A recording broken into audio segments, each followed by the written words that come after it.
So வந்திருக்கும் அனைத்து பெரிய சீனியர் டெக்னீஷியன் அண்ட் ஆர்டிஸ்ட்க்கு வந்து என்னோட மாலை வணக்கம். ப்ரெஸ் அண்ட் மீடியா நண்பர்களுக்கு எனது மாலை வணக்கம். ஸோ இதில் வந்து ஒரு மெயின் சாங் சைந்தவி பாடிருக்காங்க. அதில் வந்து பத்மஜா வந்து லிரிக் எழுதியிருக்காங்க. ஸோ சாங் வந்து ரொம்ப நல்லா வந்திருக்கு. டெஃபினட்டாக அவங்க எல்லாருக்கும் பிடிக்கும்னு நம்புகிறேன். படம் வந்து May 9th வந்து ரிலீஸ் ஆகுது. கண்டிப்பாக ஃபேமிலியோடு போய் தியேட்டரில் பாருங்கள். தேங்க்யூ.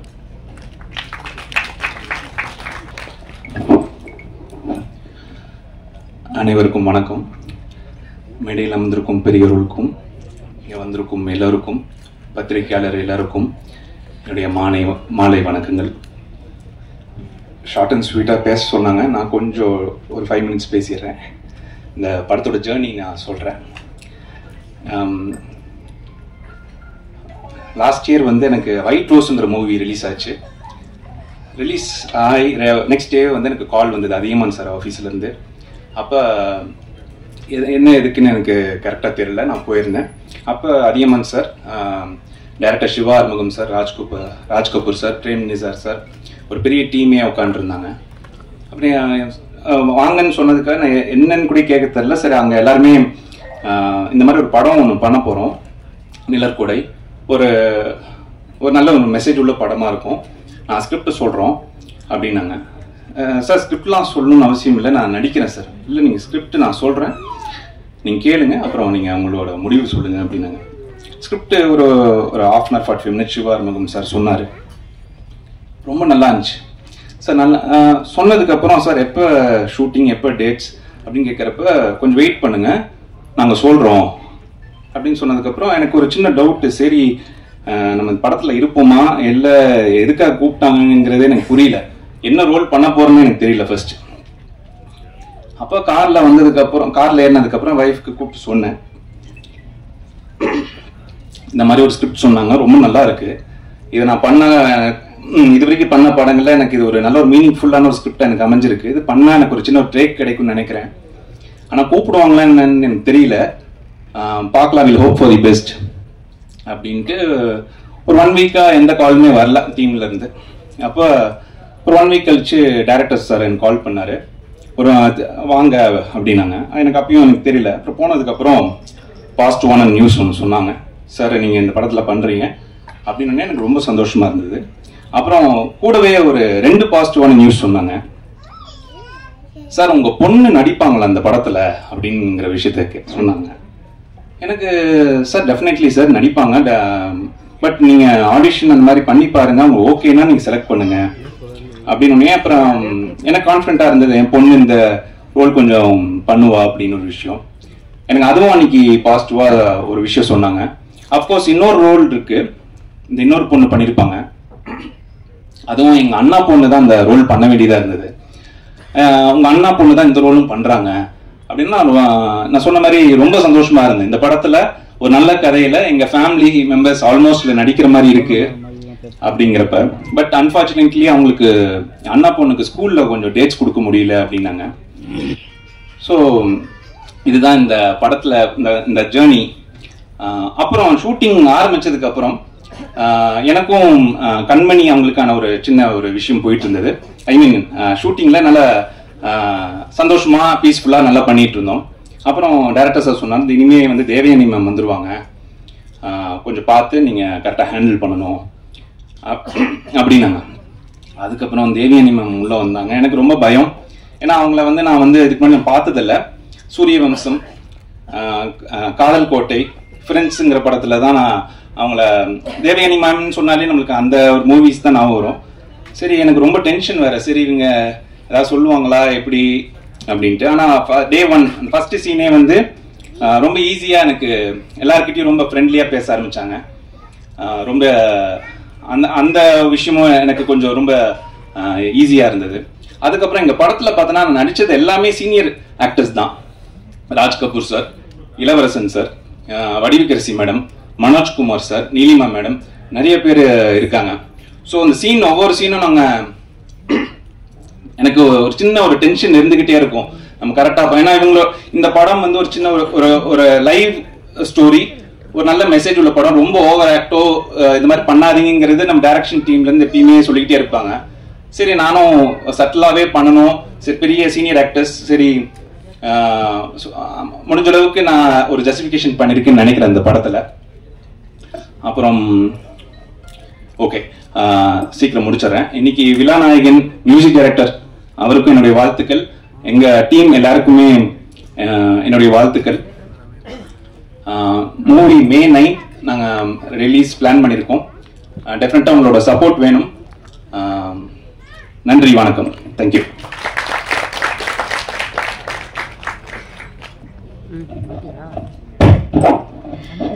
ஃபர்ஸ்ட் ஆஃப் ஆல் எல்லாருக்கும் வணக்கம். ஸ்பெஷலி மீடியா பீப்புள் எல்லாருக்குமே பெரிய வணக்கம். பிகாஸ் நீங்கள் தான் வந்து எல்லா படத்தையுமே வந்து இன்னும் மக்களுக்கு நிறையா ரீச் ஆக வைக்கிறதா இருக்கட்டும், ஒரு படத்தை வந்து நல்லபடியாக கொண்டு போய் சேர்க்கறதா இருக்கட்டும், ஸோ எல்லாமே வந்து மீடியாவிலேருந்து தான் ஸ்டார்ட் ஆகுது. ஸோ இங்கே இந்த இன்வைட்டை இது பண்ணி வந்திருக்கிற எல்லா மீடியா பீப்புளுக்கும் என்னோட பெரிய பெரிய வணக்கம். அண்ட் இந்த ஸ்டேஜில் இருக்கிற தமிழ் சினிமாவோட பெரிய பெரிய லெஜண்ட்ஸ் எல்லாருமே இங்கே இருக்காங்க. இவங்க எல்லாருமே ஒன்றா பார்க்குறதே வந்து ஒரு பெரிய பிளெஸிங் சொல்லலாம் எனக்கு. பட் அவங்க கூட நான் இந்த ஸ்டேஜை வந்து ஷேர் பண்றது வந்து இன்னும் எனக்கு ரொம்ப ரொம்ப ஹாப்பியா இருக்கு. ஸோ இங்க வந்திருக்கிற லெஜண்ட்ஸ் எல்லாருக்குமே என்னோட பெரிய பெரிய வணக்கம். தேங்க்யூ. ஆக்சுவலி இந்த மாதிரி ஒரு பெரிய வாய்ப்பை கொடுத்த என்னோட டீமுக்கு வந்து ஃபர்ஸ்ட் நான் தேங்க்ஸ் சொல்லணும். என்னோட டேரக்டர் சாராக இருக்கட்டும், ப்ரொடியூசர் சாராக இருக்கட்டும், அண்ட் என் கூட நடிச்ச எல்லா கோஸ்டார்ஸுமே, and especially Devayani ma'am, Raj Kapoor sir, இந்த மாதிரி பெரிய பெரிய லெஜண்ட்ஸ் கூட ஒர்க் பண்ணுறதுன்றது நான் அது வரைக்கும் யோசிச்சே பார்க்காத ஒரு விஷயம் தான், டு பி ஆனஸ்ட். ஸோ அவங்க கூட வந்து இந்த மாதிரி ஒரு ஸ்க்ரீன் ஷேர் பண்ணுறதுன்றது பெரிய விஷயம். அண்ட் இந்த படம் வந்து நான் பண்ணணும்னு நினச்சதுக்கு ஒன் ஆஃப் த ரீசன், அந்த டைமில் நான் எதுவுமே பெருசாக ஒர்க் எதுவுமே, ஐ மீன் சினிமா ரிலேட்டடாக நான் எதுவுமே பண்ணல, எல்லாமே டெலிவிஷனில் இருந்தது.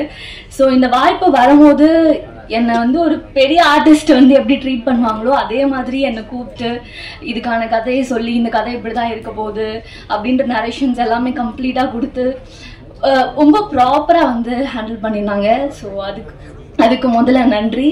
அண்ட் என்னை நம்பி இந்த வாய்ப்பு கொடுத்த எல்லாருக்குமே பெரிய பெரிய நன்றி. ஆக்சுவலி இந்த ஸ்டேஜ் வந்து எனக்கு கொஞ்சம் பயமாக இருக்குது.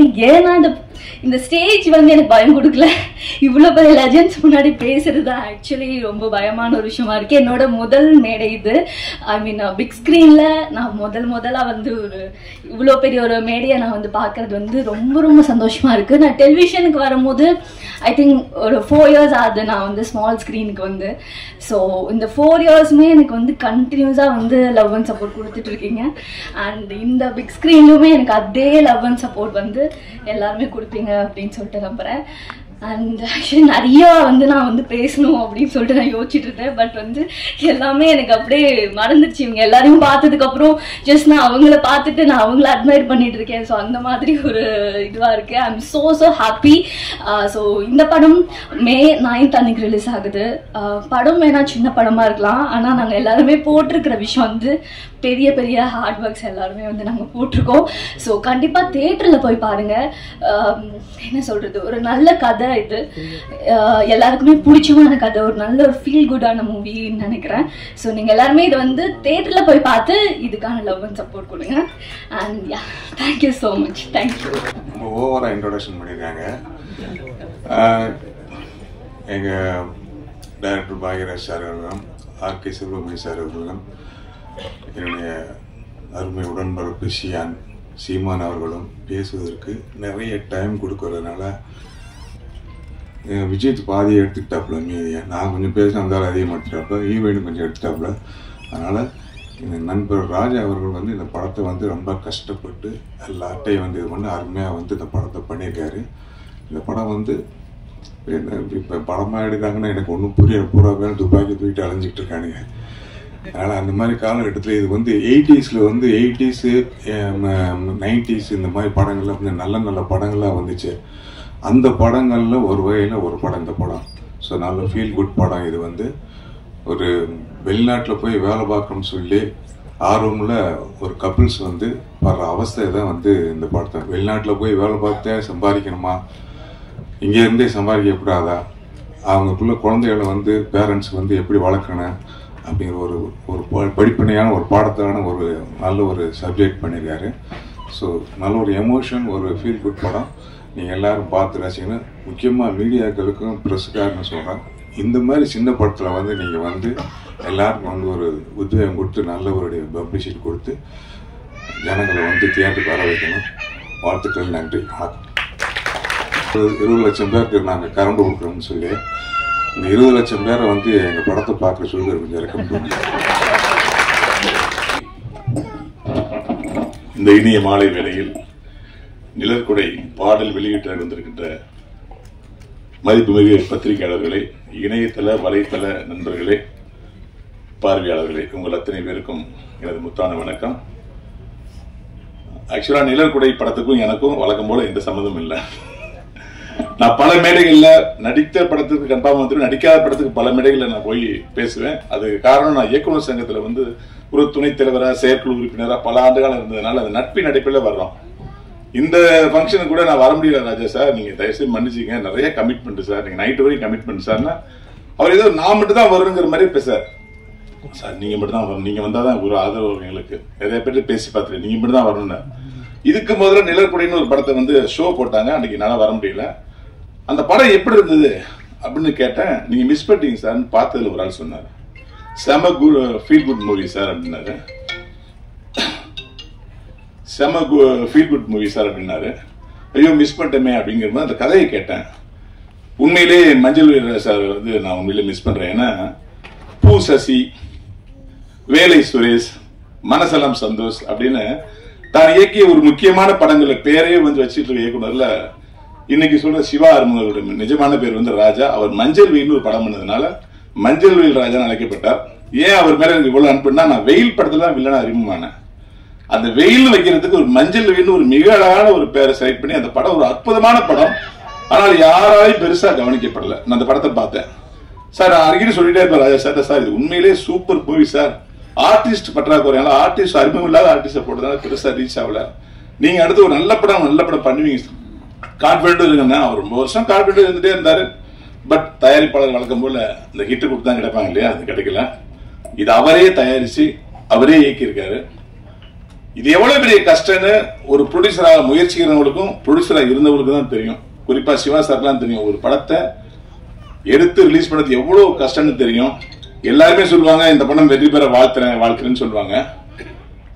அந்த வாழ்த்துக்கள் மட்டுமே ஒரு படத்துக்கு வெற்றி ஆகாது. ஒரு நேரத்தில் ராஜ்குமார் சார் சொன்னாரு, இந்த படத்தை வந்து மீடியா பீப்புள் நீங்க சப்போர்ட் பண்ணணும்னாரு. எனக்கு தெரிஞ்ச ஒரே ஒரு விஷயம் தான் உண்மையான விஷயம்.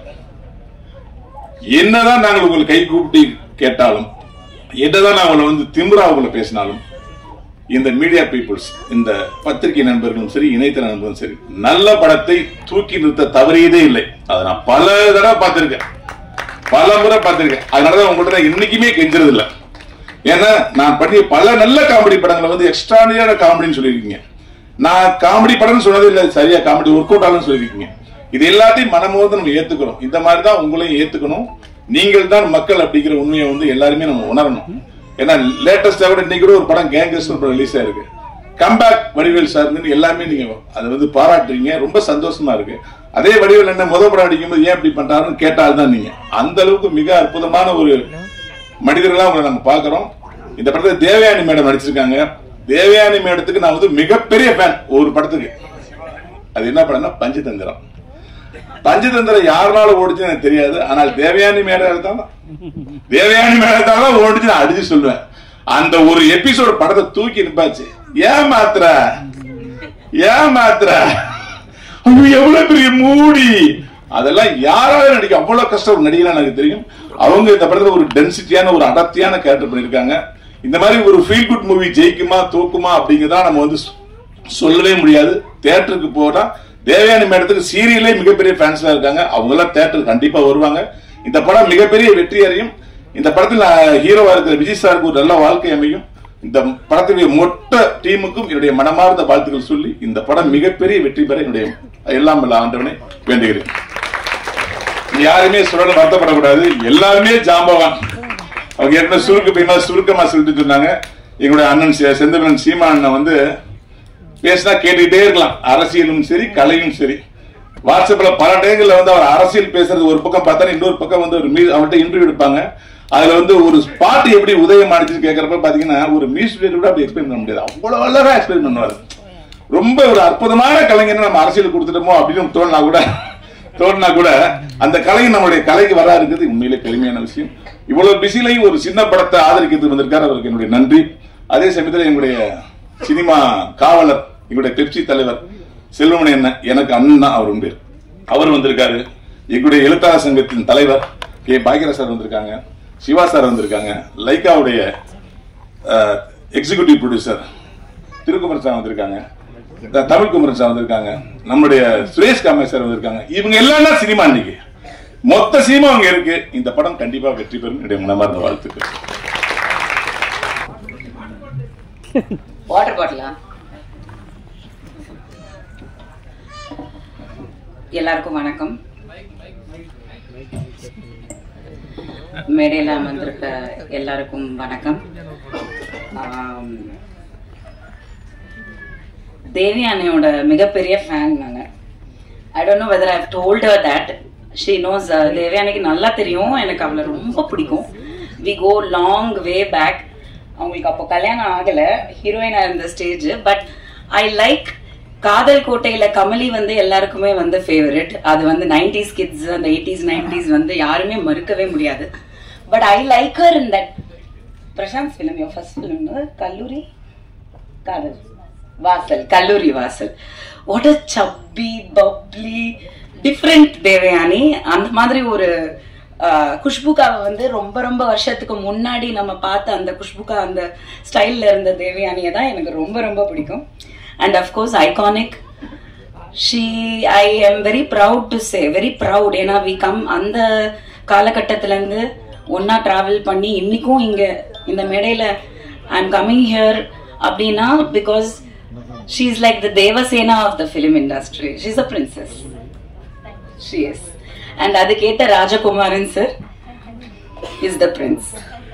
எங்க அப்பாக்கு ரொம்ப ரொம்ப ரொம்ப ஃபேவரட்டான ஒரு பர்சன் தான் Rajkumar sir.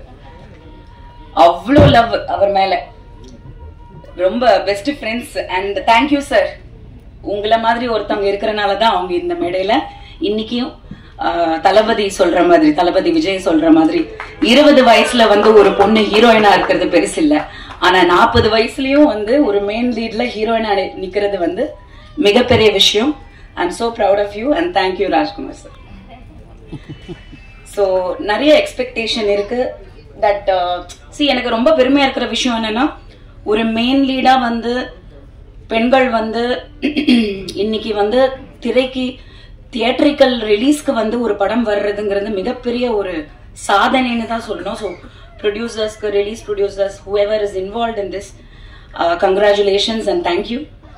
Keep supporting female centric films also. இந்த சின்ன படம் சொல்றது எனக்கு கொஞ்சம் ஈடுபாடு இல்லை. மேபி அதை மாத்திக்கலாம், நல்ல படம்னு சொல்லலாம். ஏன்னா சின்னது பெருசுங்கிறது சம்பளத்துல மட்டும்தான் இருக்கு. பட்ஜெட் என்னமோ ஒண்ணுதான், சம்பளத்துல தான் கொஞ்சம் ஜாஸ்தி ஆயிடுது. ஸோ அந்த விதத்துல வந்து I am very proud of you and I think we should keep supporting each other. எனக்கு தேவயானி ரொம்ப ஏன் பிடிக்கும்னா, the most simplest good soul and ரொம்ப நல்ல பொண்ணு, ரொம்ப நல்ல பொண்ணு, லவ்லி கேர்ள். அந்த கேர்ளா தான் நான் இன்னும் பாக்குறேன். பட் இவ்வளோ ஒரு இன்னசென்ட்டா நான் பார்த்தேன். பட் இன்னைக்கு இவ்வளோ மல்டி டாஸ்கிங்ல she is a lovely wife, lovely mother, teacher, actor, what not. அவ்வளோ திறமை இருக்கு. So I wish you all the best and I want you to continue doing films like Manorama Aachi and Urvashi அக்கா and all that. Continue doing. And ரொம்ப போல்டான ஒரு actor. எந்த age குரூப்ல பண்றோம், யாரு கூட பண்றோம், நிறைய இருக்கு. விமனுக்கு வந்து ஈகோ, இந்த ஆர்டிஸ்ட் கூட நடிச்சா நமக்கு இம்பார்ட்டன்ஸ் வருமா, பப்ளிசிட்டி வருமா, நிறைய இருக்கு. நீங்க நிறைய பார்த்திருப்பீங்க. காசிப்ஸும் கரண்ட்லயும் ஓடிட்டு தான் இருக்கு. யாரு பெருசு, யாரு டப்பா, யாரு இல்லைன்னு.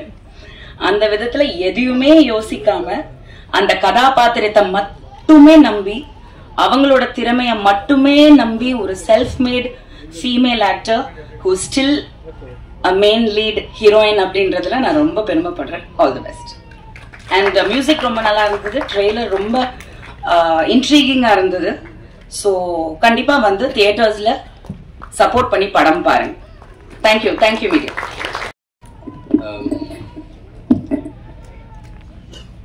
பத்திரிகை நண்பர்களே, மீடியா நண்பர்களே, மேடையில் இருக்கிற விஐபிஸ், டெக்னீஷியன்ஸ், ஃபேமிலி அனைவருக்கும் வணக்கம்.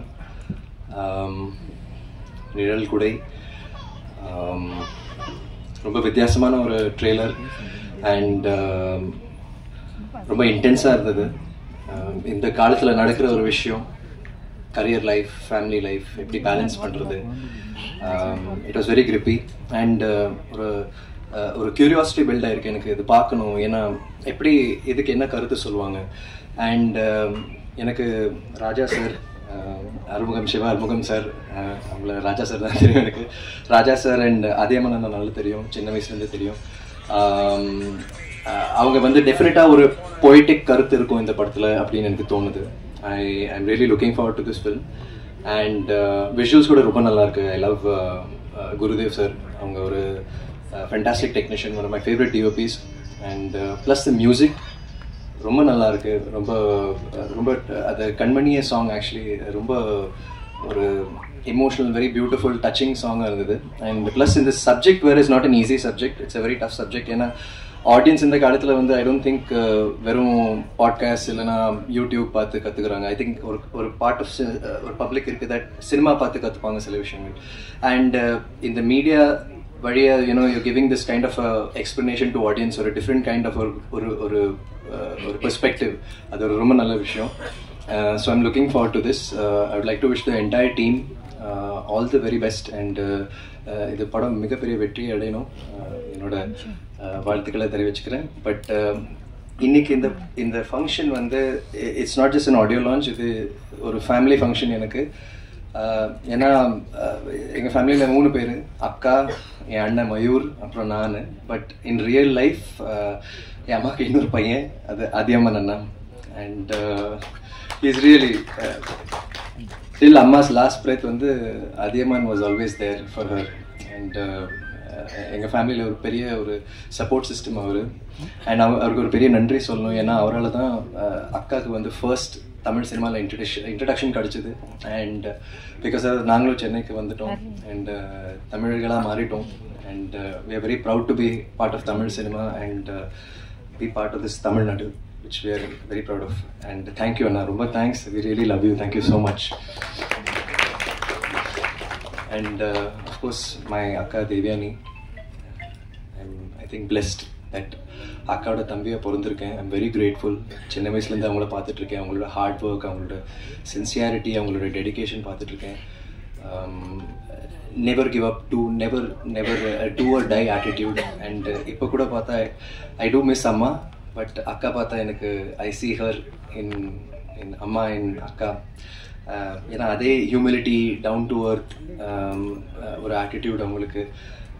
And I think in this subject kuda really matches akka, because I think na life la indha yarume paathathu kedaya to balance cinema life, I mean career and family.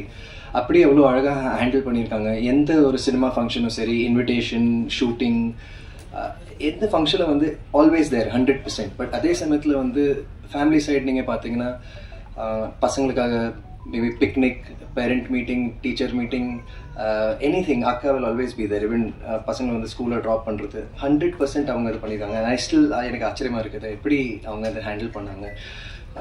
So she really resonates with this character. And akka choose பண்ணுற characters கூட எல்லாமே வந்து very heavy performance oriented characters தான் choose பண்ணுவாங்க, which I really like. And எதுவுமே வந்து ஈஸியாக அவங்க செலக்ட் பண்ண மாட்டாங்க, which I really admire. So yeah, you're the best akka. And I wish இன்னொரு விஷயம் சொல்லி ஆகணும். ஸோ ரீசெண்ட்லி வந்து இப்போ அக்கா வந்து நீங்கள் நடிகையாக பார்க்குறீங்க, but she has another side now to her. இந்த பிரசாத் லேப்லேயே வந்து அவங்க ஆக்சுவலாக என் நீசஸ்க்காக போனாங்க.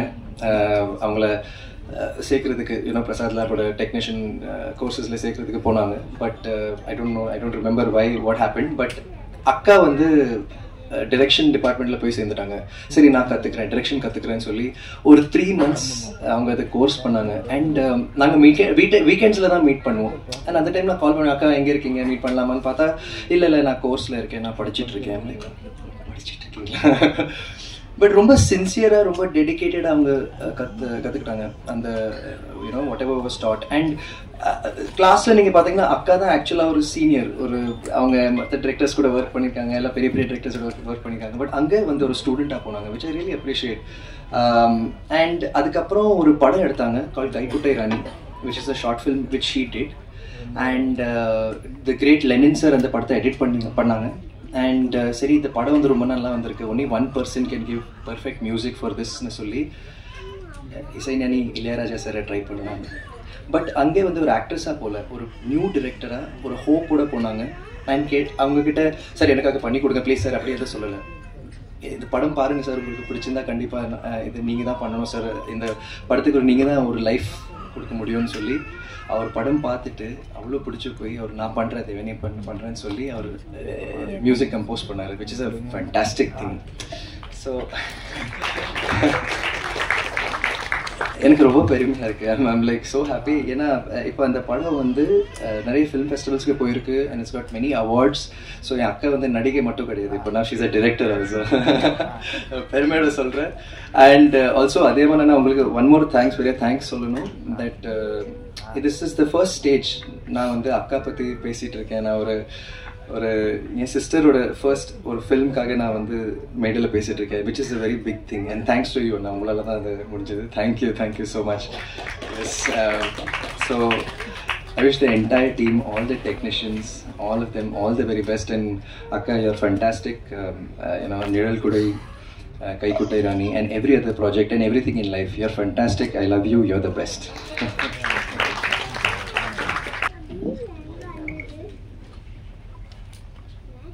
நிழல் குடை விழாவிற்கு வந்திருக்கும் பெருமைக்குரிய எங்களுடைய திரைப்படத்துறையின் அனைத்து பெரியோர்களுக்கும் மிகுந்த மகிழ்ச்சி கலந்த வணக்கத்தை, நன்றியை தெரிவித்துக் கொள்கிறேன். மற்றும் பத்திரிகை நண்பர்களுக்கும் இங்கு வருகை தந்திருக்கும் குடும்ப உறுப்பினர்கள் அனைவருக்கும் இது மிக சிறந்த ஒரு குடும்ப விழாவாக நடப்பது மிகுந்த மகிழ்ச்சியாக இருக்கிறது. சிவா ஆறுமுகம் மிகவும்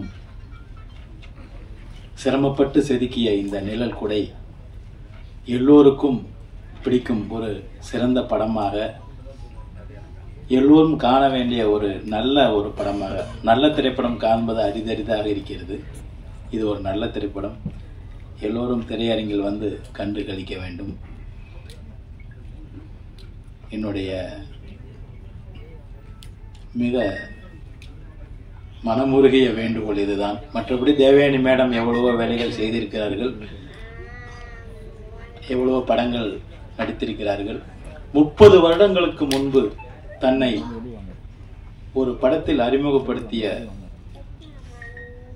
அதே குழுவிற்கு அதே துணை இயக்குனர்கள், அதே இணை இயக்குனர்கள், அதே இயக்குனர் எல்லோருக்கும் 30 வருடம் கழித்து மீண்டும் ஒரு படம் அவர்கள் நடிப்பதும், இந்த மேடையில் குடும்பமாக எல்லோரும் வந்து அமர்வதும் மிகப்பெரிய ஒரு மேஜிக். இந்த மேடை எனக்கு நிறைய மேஜிக்குகளை பலமுறை கற்றுக் கொடுத்திருக்கிறது, காண்பித்திருக்கிறது. இதுவும் மிக சிறந்த ஒரு மேஜிக்.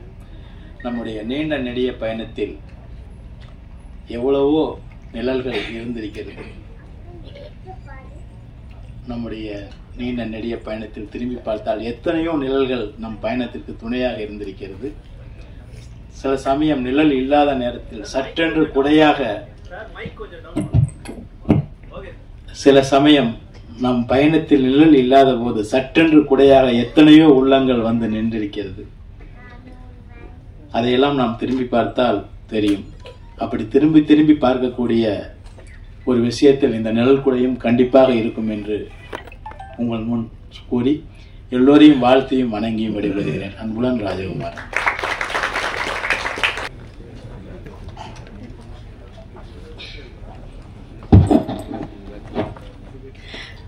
எல்லாருக்கும் வணக்கம்.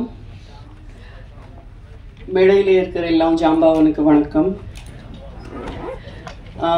May 9th இந்த நிழல் குடை படம் ரிலீஸ் ஆக போகிற கண்டிப்பாக நீங்கள் எல்லாம் போய் பார்க்கணும். ஏன்னா இந்த காலகட்டத்தில் போயிட்டு இருக்கு, நம்ம எல்லாம் ஃபேமிலி லைஃப்பில் இது ஒரு மிகப்பெரிய நிஜம்தான். இப்போ நான் கூட இந்த ஃபங்க்ஷனில் இருக்கு, அதுக்காக நான் என் மாமியார் அப்புறம் என் வீட்டில் இருக்கு 2 ஐயம்மாக்கு நன்றி சொல்லணும். ஐயம்மாஸ் ஜாப் இப்போ ரொம்ப குட் பேமெண்ட் இருக்கும், எல்லாம் இருக்கும், வசதி இருக்கும். ஸோ ஆக்சுவலி ஆனால் that's not the point. Main point, ஒரு அம்மா இல்லைன்னா அப்போ ஒரு அம்மா. ஸோ இந்த படத்தில் அதே பாயிண்ட் கொஞ்சம் த்ரில்லர் எலிமெண்ட் ஆட் பண்ணி நம்ம எல்லாருக்காக காமிக்க போகிறேன். ஸோ கண்டிப்பாக ஆடியன்ஸில் இருக்கிற எல்லாம் they will connect at some point. So நிழல் குடை என்டையர் டீம் எல்லாருக்கும், விஜித் அப்புறம் ஜான் அண்ட் டைரக்டர் சார், உங்கள் எல்லாருக்கும் all the best. God bless you. நன்றி.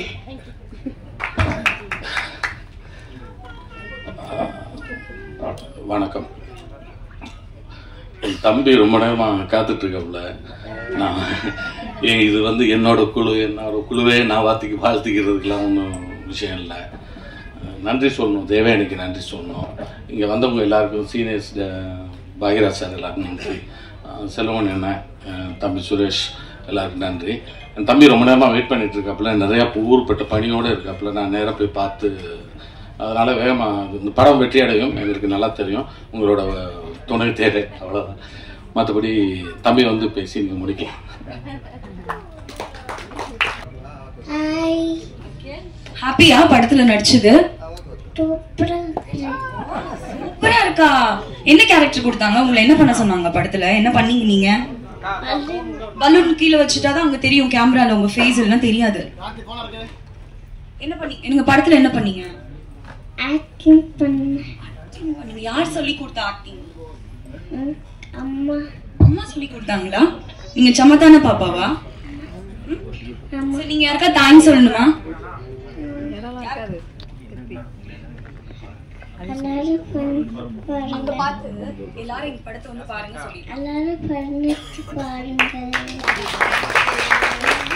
So cute. Thank you. நீங்க பேசுறீங்களா? ஹாய். ஹாய். உங்க பேரு? என் பேரு நிஹாரிகா. படத்துல நடிச்சது எப்படி இருந்துச்சு? பிடிச்சிருந்துச்சு. ஓகே, என்ன கேரக்டர் நடிச்சீங்க? நிலா. May 9th படம் ரிலீஸ் ஆகுது, எல்லாரும் தியேட்டர்ல பாருங்க. Thank you. இந்த நிஹாரிகாவே தான் என்னோட கைக்குட்டை ராணி. இந்த பாப்பா தான். இந்த படத்தில் நடிக்கும் போது தான் இந்த பாப்பாவை பார்த்தேன். ஒரு அற்புதமான ஒரு குழந்தை நட்சத்திரம் இது.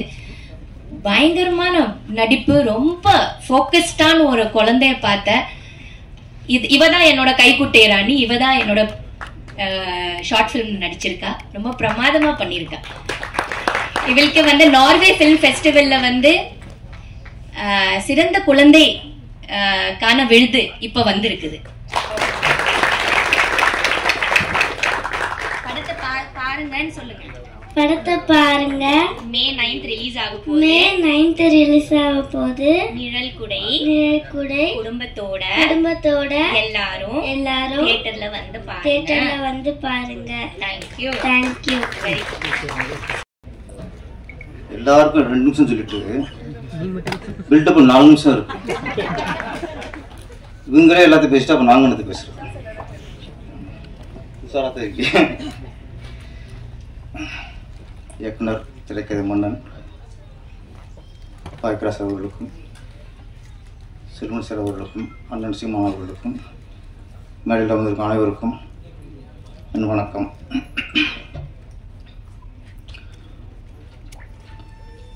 சமீபத்தில் நான் செல்வன் சாருக்கு மேனேஜர், பிஆர்ஓ, டிரைவர் ஆகிட்டேன். நான் அவராட்டுக்கு ஒரு படத்தில் கமிட் ஆகிறாரு. நான் ஆடியோஸ் வந்துன்னு சொல்லிடுறாரு. அதே மாதிரி தேவானி மேடம் ஹீரோனா பண்ணுறாங்க. இந்த படத்துக்கு வரணும்னு சொல்லிட்டாரு. பெப்சிக்கு நான் மதியம் போயிட்டேன். ஒரு குரூப்பாக வருது. இந்த எலெக்ஷன் அந்த கூட்டணி பேசுகிற மாதிரி என்னென்ன ஒரு குரூப்பாக வந்துட்டு இருக்கு. இவரே எங்கே கமிட்டான்றதே மறந்துடுறாரு முதல்ல அந்த டென்ஷனில்.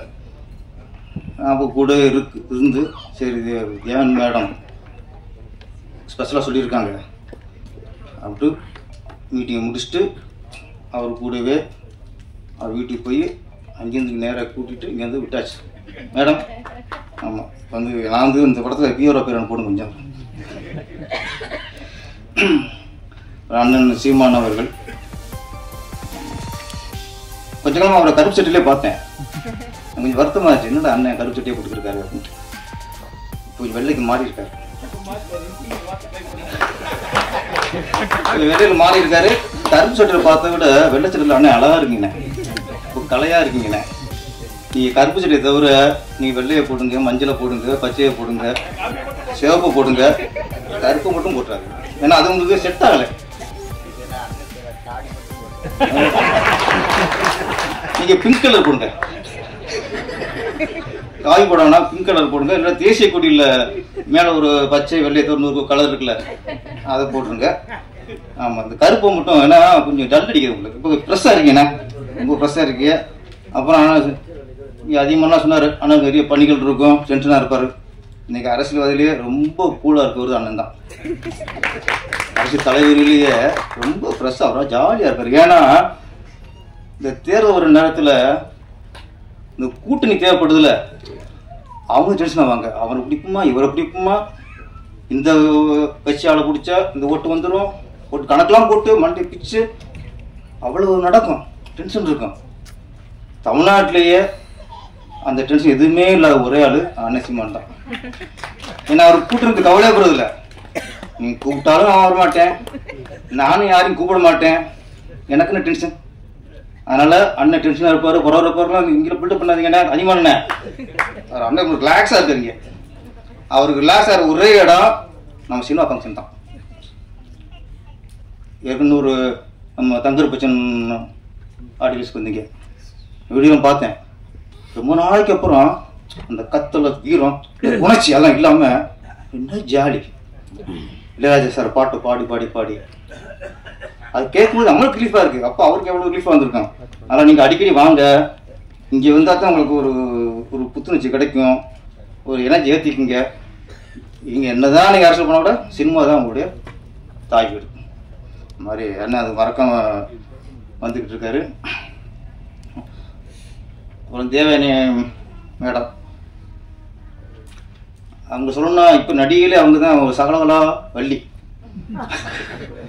ஏற்பட்டதில் போயிருக்காங்க, அப்படியே நடித்தாங்க. அப்புறம் கொஞ்சம் நேரம் டீச்சராக இருந்தாங்க. இது சம்பளத்துக்கு இல்லை, ஆத்ம திருப்திக்கு.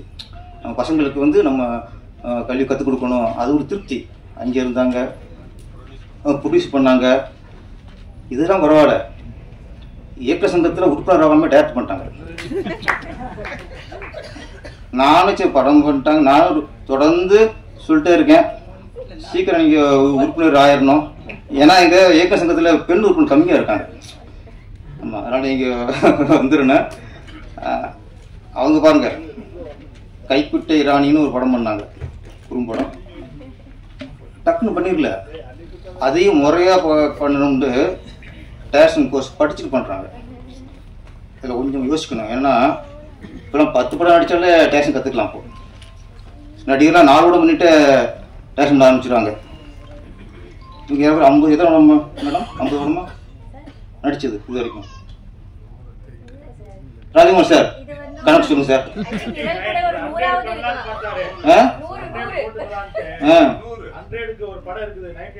ஓகே, இப்போ 99. சூப்பர், இதுதான் புருஷன் கரெக்டாக இருக்கிறதுனா ராஜகுமார் சார் கணக்கு கரெக்டாக கணக்கு வச்சிருக்காரு. ஆமாம், ஓகே ஓகே. அது குருது அர்ச்சனை. இது குருது அர்ச்சனை வந்து 100 மேடம் அங்கே பண்ணிடுங்க. என்னடா 100 கூட பண்ணிட்டாங்க.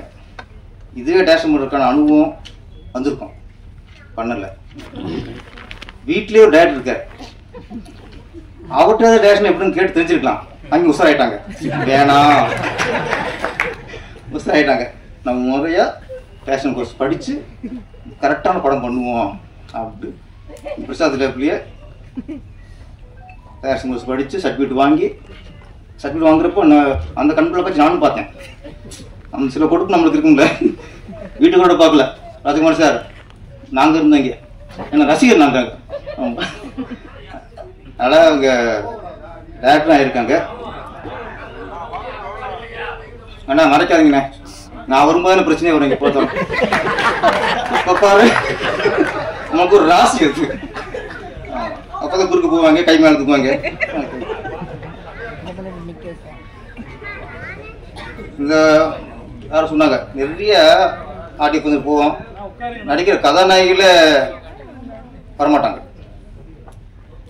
சம்பளம்ங்கிற அவங்க வரமாட்டாங்க, சம்பந்தம் நாங்கள் வருவோம். இது எங்களுக்கு இது எங்களுக்கு ஒரு தொழில் மாதிரி போச்சு, குல தொழில் மாதிரி போச்சு. ஆனால் இன்னைக்கு தேவயானி மேடம் இந்த படத்தை நடிச்சிருக்காங்க. அவங்க ஃபங்க்ஷனுக்கு வரலாம், பேசலாம், சப்போர்ட் பண்ணலாம்.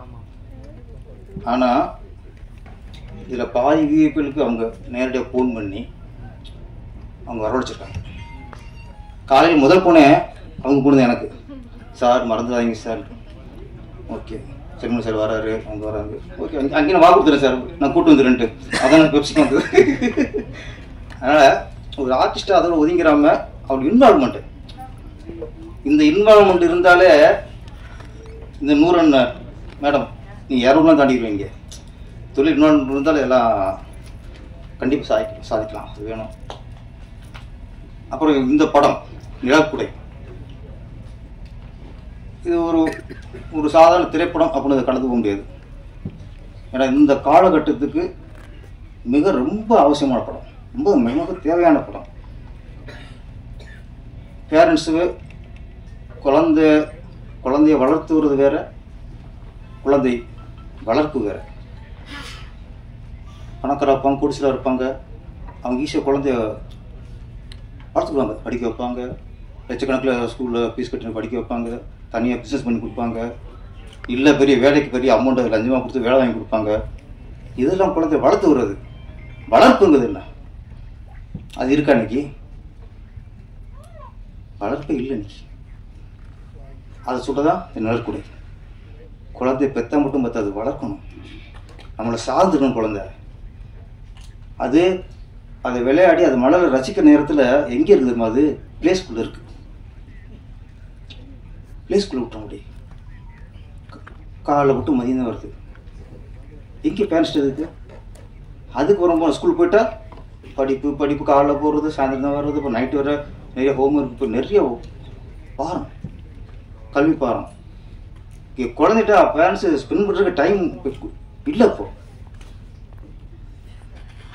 இதுதான் இந்த படம் சொல்லுது. குழந்தைய வளர்த்துவது வேற, வளர்க்கணும்னா வளர்க்கணும் என்ன, குழந்தை வளர்ப்பு சரியா இருக்குங்கிறாங்களா? என்ன சொல்றாங்க? பா குழந்தை வளர்ப்பு சரியா இருக்குன்னா அந்த தாய் தப்புன்னு பொறுப்பா ஒழுக்கமா நல்லபடியாக குழந்தை வளர்த்துக்கான்னு அர்த்தம். அது ஒவ்வொரு பேரண்ட்ஸுக்கும் வரணும்.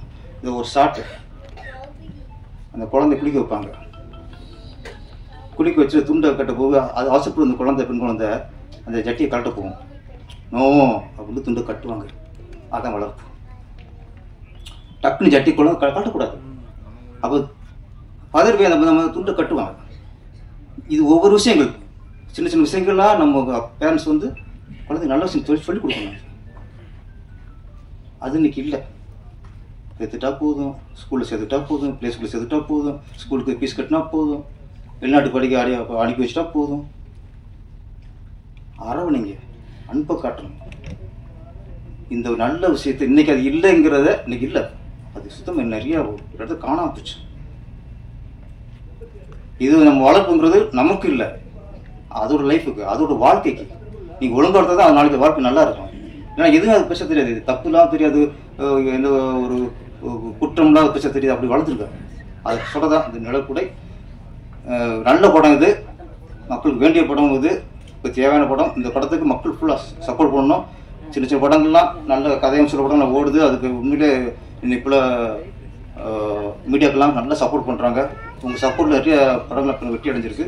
இந்த படத்தையும் வெற்றியாக்குங்கள். மக்களாகிய அனைவரும் தியேட்டரில் பார்த்து இந்த படத்தை வெற்றியாக பண்ணிட்டு வேணும். மேடையில் வீட்டிற்கும் எல்லாருக்கும் Bhagyaraj sir, Seeman sir, Kumaresan sir, Selvamani sir, everybody, இங்க வந்திருக்கும் அனைவருக்கும், பிரஸ் மீடியா எல்லாருக்கும் உங்க தேவயானி ராஜகுமாரின் அன்பான வணக்கம். இது என்னோட குடும்ப விழா. இந்த விழாக்கு வந்து நீங்க எல்லாரும் வந்திருக்கீங்க. ரொம்ப ரொம்ப ரொம்ப ரொம்ப தேங்க்ஸ்.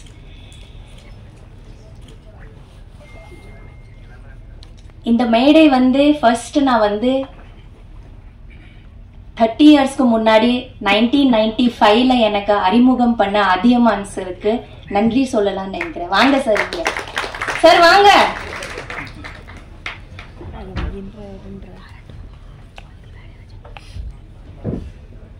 வாங்க. 1995ல தொட்டாச்சினிங்கி மூலமா எனக்கு அறிமுகம் பண்ண டைரக்டர் சார் அதியமான் சார். எல்லா மேடையிலையும் வந்து எனக்கு லைஃப் கொடுத்த ஃபிலிம் காதல் கோட்டை இருந்தாலும் எனக்கு வாழ்க்கையில ஃபர்ஸ்டா ஒரு அறிமுகம் செஞ்சு எனக்கு இந்த தமிழ்நாடுல கொண்டு வந்தது டைரக்டர் சார் தான். அவருக்கு நன்றி. நான் எங்கேயுமே நன்றி சொன்னதே இல்லை. இதுதான் முதல் மேடை. நான் உங்களுக்கு நன்றி சொல்றேன் சார். 30 இயர்ஸ் பிறகு மறுபடியும் அவர் கூட, அவரோட டீம் கூட, அந்த டீம் ஒண்ணு கூட மாறாமல், அது டைரக்டர் சிவா சார் இருக்கட்டும், காஸ்டியூமர் இருக்கட்டும், மேக்கப் மேன் ஆகட்டும், அசிஸ்டன்ட் டைரக்டர்ஸ் ஆகட்டும், மேனேஜர் ஆகட்டும், எல்லாரும் ஒரு டீமா இன்னும் 30 வருஷமா அவர் வச்சிட்டு இருக்கிறாரு. 30 வருஷத்துக்கு முன்னாடி நான் யார் கூட வேலை செஞ்சேனோ அதே குழு கூட இப்ப கூட நான் ஒர்க் பண்ணிருக்கேன். அது எவ்வளவு பெரிய ஒரு பிளெஸிங்கா இருக்கும்னு யோசிச்சு பாருங்க. யாருக்கு கிடைக்கும் அந்த மாதிரி ஒரு விஷயம்? அது எனக்கு கிடைச்சிருக்குது. நான் ரொம்ப ரொம்ப ரொம்ப பிளெஸ்டா ஃபீல் பண்றேன். இது ஒரு மிராக்கிள், இது ஒரு மேஜிக். சார் சொன்ன மாதிரி இது ஒரு மேஜிக்கான ஒரு மூமெண்ட். இது எல்லாரோட வாழ்க்கையில நிகழாது, வராது. இது ஒரு பாதி பேர் மேல போயிடுவாங்க.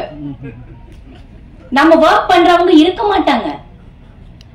ஆனா எல்லாரும் இருக்காங்களே, எனக்கு அறிமுகம் பண்ண அத்தனையோ பேர் இன்னும் இருக்காங்க, என் கூட இருக்காங்க, மறுபடியும் எனக்கு வாய்ப்பு கொடுத்திருக்காங்க. இந்த மாதிரி ஒரு அற்புதமான ஒரு படத்துல மறுபடியும் நடிக்க சொல்லி எனக்கு வர சொன்னதுக்கு நான் எப்பவுமே தேங்க்ஸ் சொல்வேன். Thank you Athiyaman sir, thank you to the whole team, and thank you to everybody here. Thank you to all the guest on the stage. இது ஒரு ரொம்ப இம்பார்ட்டன்டான ஃபிலிம், ரொம்ப ரொம்ப இம்பார்ட்டன்டான ஃபிலிம். இது மக்கள் கிட்ட போய் சேரணும். சின்ன படம், பெரிய படம் அதெல்லாம் இருக்கு. ஆனா இது வந்து ஒரு நல்ல கருத்துள்ள, ரொம்ப அழகான, இன்னைக்கு இருக்கிற ஆடியன்ஸ்க்கு ரொம்ப ரொம்ப தேவையான ஒரு படம். இதை மக்கள் கிட்ட போய் சேர்த்துக்கிறது உங்க வேலை. ப்ளீஸ் எல்லாரும் தியேட்டர்ல வந்து பாக்குற மாதிரி நல்ல ரிவ்யூஸும் நல்ல எழுதுங்க. நான் எழுத சொல்லல, நீங்களே எழுதிடுவீங்க. நான் அதை நம்புறேன், நீங்க எழுதிடுவீங்க. ஏன்னா அந்த மாதிரி இந்த படம் இருக்கு, அந்த மாதிரி விஷயங்கள் நம்ம இந்த படத்தில் சொல்லியிருக்கோம். அந்த நம்பிக்கை எனக்கு இருக்கு. ஸோ இது வந்து நல்லபடியா ஹிட் ஆகும். மறுபடியும் இந்த குழு இன்னொரு படம் எடுத்து வெற்றி. இந்த பிளாக் பஸ்டர் கம்பெனிக்கு நன்றி. இந்த மாதிரி ஒரு படம் எடுத்து ரிலீஸ் பண்றதுக்கு பெரிய தைரியம் வேணும். அதை அவங்க பண்றாங்க. தேங்க்யூ சார், ரொம்ப நன்றி. ஆனா கொஞ்சம் நீங்க வெயிட் பண்ணுங்க சார். தியேட்டரை கொஞ்சம் தாக்கு பிடிங்க, உடனே எடுத்துடாங்க சார். ஏதோ பெரிய படம் வருதுன்னு எங்க சின்ன படத்தை கொஞ்சம், அந்த காலத்துல வந்து சில படங்கள் 1 வாரம் 1.5 வாரம் வெயிட் பண்ணிருக்கோம்ல சார், அதுக்கப்புறமா பிக்கப் ஆகும். அந்த மாதிரி கொஞ்சம் பிக்கப் ஆகுறதுக்கு கொஞ்சம் டைம் கொடுங்க sir. Please don't remove it. Please have the confidence. I have the confidence and I'm sure the people are going to like it. So thank you so much. Thank you. சொல்றீங்கன்னே ஒரு confusion. நான் தான் சொல்லிட்டேன், அண்ணன் சொல்ல முடியல, இல்ல நான் அப்படின்னு. வந்திருக்கும் அனைவருக்கும் எனது மாலை நேர வணக்கம். ஒரு சந்தோஷமான செய்தியோடு தொடங்கலாம் நினைக்கிறேன். செய்தி என்னன்னா, நான் அதிக நேரம் பேச விரும்பல, 1 நிமிஷத்தோட முடிச்சுக்கிறேன். என்னன்னா வந்து நீங்க வெயிட் பண்றது யாருக்காக வெயிட் பண்றீங்க எனக்கு தெரியும். நீங்க பாக்யராஜனோட பேச்சுக்காகவும் சீமானோட பேச்சுக்காகவும் காத்திருக்கீங்க. உங்களோட உணர்வோட புரிஞ்சு கொண்டு 1 நிமிஷத்துல ஒரு சில விஷயம் மட்டும் சொல்லிட்டு போயிடுறேன். நான் இந்த விழா எனக்கும் ஒரு குடும்ப விழா தான். என்னன்னா அதியமானன் வந்து எங்கள் ஊர் தான். பட் நான் இப்போ அதியமானன் இயக்குற படத்தை நான் தயாரிச்சுக்கிட்டு இருக்கேன். மேக்ஸிமம் ஒரு 60% முடிஞ்சிச்சுன்னு நினைக்கிறேன். ஷூட்டிங் போயிட்டுருக்கு. ஸோ அவருடைய குடும்பத்திலோட இந்த படைப்பு. ஸோ அதனால் இது எனக்கும் ஒரு குடும்ப விழா தான். நான் வந்து தேவயானி மேம் பற்றி பேசணும்னு ஆசைப்படுறேன். என்னென்னா வந்து நான் வந்து பார்க்குறேன், இவங்க அன்றைக்கி படம் ப்ரீவியூ போடும்போது பார்த்தேன், வந்தவங்களுக்கு தான் இவங்க தான் நின்று ரிசீவ் பண்ணாங்க. ரிசீவ் பண்ணி எல்லாரையும் உள்ள உட்கார வச்சு பார்த்து கடைசி வரைக்கும் பார்த்துருக்காங்க. இன்றைக்கும் பார்க்குறேன், இவங்க முன்னாடி நின்று ரிசீவ் பண்ணி எல்லாரையும் ரிசீவ் பண்ணி கூப்பிட்டு வந்து பார்த்தோம்னா எனக்கு ரொம்ப பொறாமையாக இருந்தது. இப்போ உள்ள ஹீரோயின்லாம் யாரும் ஃபங்க்ஷனுக்கு வர்றதுக்கே பயப்படுறாங்க. ஃபங்க்ஷனுக்கு வர வருவாங்களா வரமாட்டாங்க தெரியுமா? நான் என்ன நீங்கள் சொன்னீங்கல்ல, தேட்டரில் வந்து படம் வந்து நீங்கள் நிறுத்தி வைக்காதீங்க, ஒரு வாரம் வெயிட் பண்ணுங்கன்னு சொன்னீங்கல்ல, அதுக்கு நம்ம டைம் ட்ராவலில் 90s போனோம். இன்னைக்கு நடக்காதது அவர் கையில் இல்லை, தேட்டருக்காரன் கையில் இருக்குது. இன்னைக்கு ஒரு ஷோ உங்களுக்கு ஆள் வரலைன்னா அடுத்த ஷோ இருக்காது. இன்னைக்கு எல்லாமே ஒரு நாள் நிகழ்ச்சி தான். அந்த 11 மணி ஷோக்கு ஆள் வரலைன்னா 12 மணி ஷோக்கு அந்த படம் டெத்து முடிஞ்சு போச்சு. அது நீங்கள் சொல்கிறது அந்த 90s காலம்.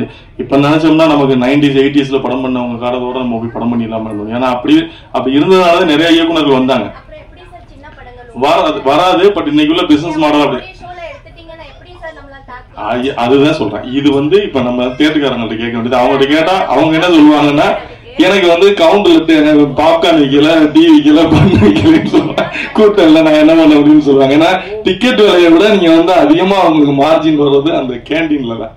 ஸோ அவங்களுக்கு தேவை கேண்டீன் ஓடணும். நீங்க தயாரிப்பாளர் சங்கத்துல இருக்கீங்க, நீங்களும் பேசிருக்கீங்க, நான் பல வீடியோல பாத்துருக்கீங்க. தமிழ் சார் நீங்க துறை தலைவர் நினைக்கிறேன். பேசி நீங்க அமைதியா இருக்கீங்கன்னு சொன்னாரு. அவர் பேசும்போது தமிழ்குமார் ரொம்ப அமைதியானவர் அப்படின்னா, தமிழ்குமார் இன்னொரு முகம் தெரியல நினைக்கிறேன் அவருக்கு. கண்டிப்பாக உங்களுடைய அந்த நல்ல பண்புக்காகவே இந்த படம் வந்து பெருசா வெற்றியடைன்னு வேண்டிக்கிறேன். அனைவருக்கும் பேரன்பும் வாழ்த்துக்கிறோம். நன்றி.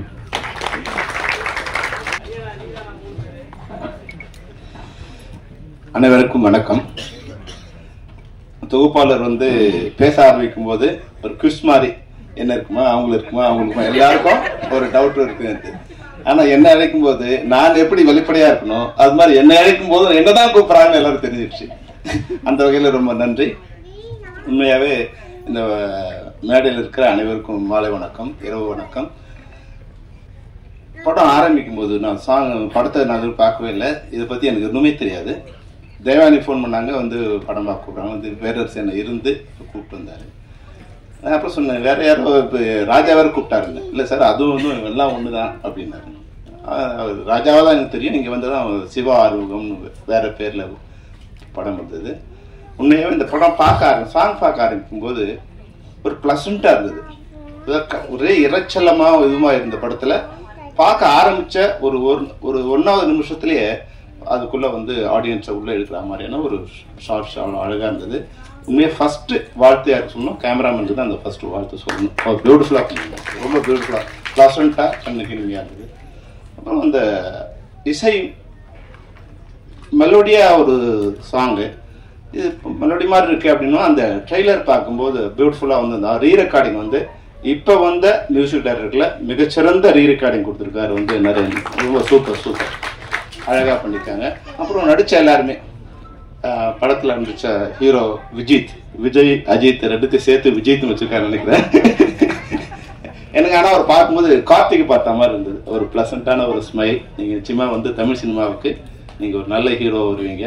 நிச்சயம் இப்படியே நீங்கள் ஒரு அன்பாவும் பணிவாகவும் இருக்கணும். எவ்வளோ உயரத்துக்கு வந்தாலும் தேவையான மாதிரி நீங்கள் வந்து 100வது படத்தை தொடர்ந்தாலும் வாசல்ல நின்று வரவேற்ற ஒரே ஹீரோயின் தேவயானி தான். அது மாதிரி நீங்க வரவேற்கலாவோட பரவாயில்ல, வணக்கம் சொல்லணும். 100வது படத்துல எங்களுக்கு வணக்கம் சொல்லணும். அவ்வளவு அழகா இருந்தது. அதுபோல ஹீரோயின் பேர் வந்து கண்மணி, அழகான தமிழ் பேர்ல. ரொம்ப நாள் கழிச்சு ஒரு பேரு தமிழ் பேர்ல ஒரு கண்மணின்னு ஒரு ஹீரோயின் பார்த்தோம். ஒரு பிளசண்டான ஃபேஸா இருந்தது. இல்லை இந்த படம் நம்ம சொல்லுவோம் நல்ல படம் வரணும் வரணும்னு. ஆனா நல்ல படத்தை ஓட வச்சாதானே நல்ல படம் வரும். இப்ப இந்த படம் பார்த்தோம், நிச்சயமா வந்து ஒரு சமூகத்துக்கு என்ன மாதிரியான ஒரு படம் வேணுமோ அது மாதிரி ஒரு படம் பண்ணியிருக்காங்க. இந்த படத்தை ஓட வச்சாதான் நல்ல படத்தை அடுத்தவங்க எடுப்பாங்க. இல்லைன்னா வந்து வேற மாதிரியான படங்கள் தான் வர ஆரம்பிக்கும். ஒரு கமர்ஷியல் அப்போ படம் எடுக்கிறவங்க திட்டி பிரயோஜனம் இல்லை. நல்ல படங்கள் வரும்போது அதை பார்க்க வைக்கிற இல்லை பார்க்குற ஆடியன்ஸ் இருந்தாதான். இப்போ சொன்னாங்க தேவயானி சொன்னாங்க, நீங்கள் வந்து ஒரு ஷோவில் எடுத்துட்டாங்கன்னா அது யுவராஜ் கையில் இல்லை. யுவராஜ் படம் பார்த்து அதை வாங்கி ரிலீஸ் பண்ணா அதுதான் அவர் கையில் இருக்க தவிர, அங்கே வந்து சார் சொன்ன மாதிரி டிக்கெட் கவுண்ட்ல நீங்கள் 100 டிக்கெட் வாங்கி போய் உள்ள அமைச்சிருந்தா கூட கேன்டீன்ல ஃபுல் ஆகுதா இல்லையாங்கிற சிச்சுவேஷன் தான் இருக்கு. இன்னைக்கு வந்து தியேட்டர்ஸ்லாம் வந்து மினி ரெஸ்டாரண்ட் ஆயிடுச்சு. ரெஸ்டாரண்ட்ல என்ன பிசினஸ் இருக்கு அந்த பிசினஸ்க்கு ஏற்ற மாதிரி தான் படம் ஓடுது. அப்போ அதுக்கேற்ற மாதிரியான படங்களை வந்து தயாரிக்க வேண்டிய சூழ்நிலை இன்னைக்கு திரைப்படத்துறைக்கு இருக்கு. நீங்க ஒரு நல்ல போஸ்ட்ல இருக்கீங்க. அவங்க சொன்னார் வந்து நீங்க ரொம்ப பணிவான பெண் மட்டும் இல்ல, தீயா பரவக்கூடிய ஒரு பெண்ணும் இருக்கீங்க. தயாரிப்பாளர் சங்கத்தில் இருக்கீங்க. தயாரிப்பாளர்கள் நினைச்சா அவங்க ஒரு அணியா இருந்தாங்கன்னா அவங்களை யாராலையும் ஒன்றும் பண்ண முடியாது. உற்பத்தி பண்றவங்க அந்த படத்தை தன்னோட உற்பத்தி பொருளுக்கான விலையை நிர்ணயிக்க முடியாத 2 பேர் தமிழ்நாட்டில். ஒருத்தன் விவசாயி, இன்னொருத்தன் திரைப்பட தயாரிப்பாளர். வந்தவனா விலை சொல்வான். இவ்வளவு கஷ்டப்பட்டு நான் வந்து நாத்து நட்டேன், களை எடுத்தேன், தண்ணி பாய்ச்சினேன், அறுவடை பண்ணேன், கொண்டு வந்து சேர்க்கிறேன்னா அதுக்கான விலையை விவசாயி நிர்ணயம் பண்ண முடியாது. அது போல தயாரிப்பாளர் 10 வட்டிக்கு வாங்கினேன், 5 வட்டிக்கு வாங்கினேன், இவ்வளவு கஷ்டப்பட்டேன், இவ்வளவு நாள் எடுத்தேன், இந்த படம் இவ்வளவு செலவாயிருங்க, இதுக்கான விலை இவ்வளோ அவரால் சொல்ல முடியாது. இந்த 2 பேருமே தமிழ் மக்களை வாழ வைக்கிற, இல்லை சிந்திக்க வைக்கிற, இல்லை சிரிக்க வைக்கிற 2 இடத்துல இருக்காங்க. ஆனா இவங்க நிலைமை வந்து இன்னும் படு மோசமான நிலையில் தான் இருக்கு. இதை சரி பண்ணணும்னா உற்பத்தியாளர்கள் ஒன்றிணைந்து அது விலையை, அந்த சக்தியை ஒரே சக்தியா நீங்க மாறினீங்கன்னா, தமிழ்குமார் இங்க இருக்காங்க, எங்களை திட்டாதீங்க. என்ன உங்களுக்கு வந்து நான் நிறைய தடவை சொல்லியிருக்கேன், இந்த நீங்க நிர்வாகத்தில் இருக்கிறதால, இப்போ தேவானையெல்லாம் வந்து நிர்வாகத்தில் இருக்கிறதா சொல்றேன், நிர்வாகத்தில் இருக்கிறதால எங்களால ஏதாவது உதவி பண்ண முடிஞ்சா எங்களை கூப்பிட்டு சொல்லுங்க. இல்லை எங்க மேல தவறு இருந்தா எங்களை கூப்பிட்டு சொல்லுங்க. நிச்சயமா இந்த தமிழ் சினிமா நல்லா இருக்கணும்னு தான் நாங்க போராடுறோம். எங்களை காப்பாத்திக்க மட்டும் இல்லை, தமிழ் சினிமாவை காப்பாற்றுறது பல வகையில நான் திரைப்பட தயாரிப்பாளர் சங்கத்துக்கு உதவியா இருந்திருக்கேன். நிச்சயமா இனிமே இருப்பேன். அதனால நீங்க எது சரி எது தவறு நீங்க முடிவு பண்ணி எங்களை கூப்பிட்டு நாங்க வந்து பேசுவோம். தவறா இருந்தா எப்பவும் திருத்திக்க தென்னிந்திய திரைப்பட தொழிலாளர் சம்மேளனம் தயாரா இருக்கு. அந்த வகையில இந்த படத்தை ஓட வைக்க வேண்டியது உங்க எல்லாருடைய பொறுப்பு. ஏன்னா உண்மையாவே வந்து அவ்வளோ அழகா அந்த படம் பார்க்கும்போது, தேவயானியமான பார்க்கும்போது ஒரு பிளசண்டா வனிதா பேசும்போது சொன்னாங்க, ஒரு ஆட்சி மாதிரி வர போறாங்க. நிச்சயமா நீங்க கடைசி வரைக்கும் நீங்க வந்து சினிமாவில் இருந்து நல்ல நிலை இருந்துட்டே இருக்கீங்க. ஏன்னா நீங்க எப்படின்னா ஒரு விஷயம் உங்களுக்கு சொல்லணும்னு நினைக்கிறேன். இப்போ தமிழ் சினிமாவில் வந்து இப்போ நான் ரோஜாவை லவ் பண்ணி கல்யாணம் பண்றேன். அப்போ வந்து அது ஒரு பரபரப்பு செய்தி, அது ஒரு பரபரப்பா அப்பா ரோஜா சொல்ல முடியும் கல்யாணம் பேசிட்டே இருப்பாங்க. அப்ப குஷ்பு சுந்தர் கல்யாணம் பண்ணாங்க, அது ஒரு பரபரப்பு செய்தி. ஆனா உங்களுக்கு மட்டும் ஷாக்கிங் செய்தி. நான் சொல்லக்கூடாது, நான் ஒரு பெரிய இடத்துல இருக்கேன் நடிகரோட, அடி பாவி இப்படி பண்ணிட்டாங்க. அதான் வந்து யாருமே வந்து நீங்க வந்து எதிர்பார்க்க முடியாம ஒரு ஷாக் கொடுத்தீங்க. அந்த வகையில வந்து உங்களுடைய கல்யாணம். ஆனா அதுக்கு பிறகு வந்து உங்க வாழ்க்கை இருக்கு இல்லைங்களா, நிச்சயமா நடிகர்களுக்கு மட்டும் இல்ல, தமிழ்நாட்டில் இருக்கிற பெண்களுக்கே நீங்க ஒரு உதாரணமா இருக்கீங்க. அந்த குழந்தைகளை எப்படி வளர்க்கணும், அழகுங்கிறது வந்து வெளிப்புறத்துல இல்ல, மனசுல இருக்கு, மரியாதைங்கிறது மனசுல இருக்கு. அந்த குடும்பத்தை அவ்வளவு அழகா நீங்க வந்து கொடுத்துட்டு கடவுள் வந்து உங்களுக்கு 2 அழகான பெண் குழந்தை கொடுத்துருக்காங்க, குழந்தைங்களை. உண்மையாவே வந்து நீங்க வந்து உங்க தம்பி பேசுறாரு, பேசும்போது உங்க மாதிரி தான் நான் பார்த்தேன். அவ்வளவு அவங்க அம்மா இருந்தா எப்படி ரசிப்பாங்களோ அப்படி ரசிச்சீங்க நீங்க. அவ்வளவு பெருமிதமாகும். ஏன்னா உறவுங்கிறது அதுதான். அந்த உறவை வந்து இந்த சினிமா அவ்வளவு அழகா சொல்லிருக்கு. அது மாதிரி இந்த குழந்தை நீங்க வந்து பேசும்போது அவங்க அம்மா முகத்துல அவ்வளவு ஆனந்தம், அவ்வளவு பெருமிதம், அப்படி வந்து ரசிக்கிறாங்க. தேங்க்யூ சொல்லு அப்படின்னு போது ரசிக்கிறாங்க. அதுதான் தமிழர் கலாச்சாரம். அந்த கலாச்சாரத்தை இந்த படம் வந்து மிக சிறப்பா எடுத்து காமிச்சிருக்காங்க. நிச்சயமா ரசிகர்கள் எல்லாரும் நீங்க இந்த படத்தை வாழ்த்தணும். அப்புறம் வந்து பேசாம இருக்கிற குழந்தைகள்லாம் பலூன் பிஸ்கட்லாம் கொடுப்போம். நீங்க நாங்க உட்காந்து பேசாமலே இருந்தோம், ரொம்ப நேரம் பேசிட்டே இருந்தோம். எங்களுக்கு பலூன் சாக்லேட் எல்லாம் கொடுப்பீங்கன்னு நினைச்சேன், அது கொடுக்காம விட்டீங்க. இன்னொரு விஷயம் என்னன்னா, இந்த கத்திரி வெயிலுக்கு ஒரு குடை வந்து எப்படி வந்து ஒரு சிறப்பா இருக்குமோ அது மாதிரி வந்து கத்திரி வெயிலா காஞ்சி போயிருக்கிற தமிழ் சினிமாவுக்கு இந்த நிழற்குடை வந்து ஒரு சிறப்பான குடையா இருக்கிறதுதான். அது மாதிரி அண்ணனுக்கு தம்பிக்கு ஒரு வாழ்த்து, அது ஒரு வேண்டுகோள். நீங்க சிவப்பா இருந்தீங்க, கருப்பா இருந்தீங்க, இப்ப தூய்மையா இருக்கீங்க, எந்த வண்ணமும் இல்லாம தூய்மையா இருக்குங்கிறதா எங்களோட ஆசை. நன்றி, வணக்கம். மரியாதைக்குரிய பத்திரிகை மற்றும் டிவி ஊடக நண்பர்கள் மற்றும் முன்னால் உட்காந்துருக்க அனைத்து மரியாதைக்குரிய நண்பர்கள், அதே மாதிரி இங்கே மேடையில் உட்காந்துருக்க அனைத்து நண்பர்களுக்கும் என்னுடைய பணிவான வணக்கத்தை தெரிவிச்சுக்கிறேன். இங்கே ஒரு 3 பேர்த்துக்கு நான் ரசிகன். அதில் முதல் ஆள் வெளியே போயிட்டாங்க. அவங்க இங்கே இருந்தால் நல்லா இருந்திருக்கும். நம்பிதா அந்த ஒரு சீன் எனக்கு மைண்டில் அப்படியே நின்றுக்கிட்டே இருக்கு. நம்பிதா அது இன்னும் எனக்கு மைண்ட் விட்டு போகவே இல்லை. நம்பிதாவை பார்த்ததுலேருந்தே எனக்கு அதே தான் மைண்டில் இருக்குது. அந்த சீன் அற்புதமான சீன். ஏன்னா ஒரு ப்ரிவியூ இது மாதிரி இதுதான் ஃபங்க்ஷன், இந்த மாதிரி ஃபங்க்ஷன் தான். நம்பிதா வர்றாங்க. இப்படி இந்த பக்கம் இருந்து என் பையன் சாந்தன் வர்றான். இந்த 2 பேரும் அப்படின்னு பார்த்து அப்படியே அக் பண்ணி பிடிச்சாங்க பாரு. 2 பேரும் அப்படி அக் பண்ணி இது பண்ணிட்டு அப்புறம் திரும்பினாங்கன்னா நடுவில் நான் இப்படி உட்காந்து பார்த்துருக்கேன். 2 பேர்த்துக்கு என்ன பண்றதுன்னே தெரியல. அவன் சாந்தனு அப்படியே ஒரு மொழி முடிச்சுட்டு, நான் படத்துல முழிக்கிறதோட மோசமா ஒரு மொழியோட அவன் அப்படி போனான். நம்பிதாவும் அதே மாதிரி சைலண்டா போனாப்புல. ஆனால் நான் மட்டும் ரொம்ப ரசிச்சேன். இப்படி ஒரு சீன் வந்து எப்போ பார்க்க முடியும் அப்படிங்கிற மாதிரி அவனை வச்சுட்டு சொல்லியிருந்தா நல்லா இருந்திருக்கும். ஸோ அடுத்தபடியா இன்னொருத்தருக்கு ரொம்ப ரசிகன். என்னன்னா, மேடையில் எல்லாரும் மைக் கிடைச்சா எல்லாரும் பேசுகிறோம். ஆனால் அவ்வளவு ஆளுமையோட பேசுறது அப்படிங்கிறது சீமானவர். பல தடவை அவருடைய பேச்சை கேட்டு ரசித்து நான் ஃபோன் பண்ணி பேசியிருக்கேன். நான் மற்றவங்ககிட்டையும் சொல்லியிருக்கேன். ஏன்னா எல்லாத்துக்கும் வராது, அங்கங்கே தகராறாகவும் தடுமாறும். ஆனால் சீமான்கிட்ட என்றைக்குமே அந்த தடுமாற்றமே இல்லை. ஸோ அதை எப்பவுமே அவர் பேசுகிறது எங்கே வந்தாலும் டக்குன்னு உட்காந்து கேட்டுட்டு இருப்பேன். ஸோ அவருக்கு ரசிகன். 3வது ஒருத்தருக்கு ரசிகனான்னு அதை பாதி செல்வமணி தொட்டு விட்டு போனார். ஏன்னா எனக்கு பாக்கியராஜ்னு சொல்லி பேர் வச்சது உண்மையிலேயே எங்கள் அம்மா எப்படி நினச்சி வச்சதோ தெரியல. உண்மையிலேயே அந்த பாக்கியம் எனக்கு கிடைச்சது. எனக்கு ஒரு ஆச்சரியம், எங்கள் அம்மா எனக்கு இப்படி பேர் வச்சாங்கன்னு. நான் வந்ததுலேருந்தே கேட்டுக்கேன், ராஜகுமாரன் உண்மையிலேயே ராஜகுமாரன் தான் பேரா, இல்லை சினிமாவுக்கு வந்து ராஜகுமாரன் பேர் வச்சுட்டாரா? ஏன்னா தேவயானி கிடைக்கும் போது உண்மையிலேயே ராஜகுமாரன் ஆகிட்டாரு. ஸோ தேவயானி அவங்களுக்கும் நான் ரசிகன். என்னன்னா அந்த ப்ளசண்ட் ஃபேஸ், அந்த சிரிச்ச முகமான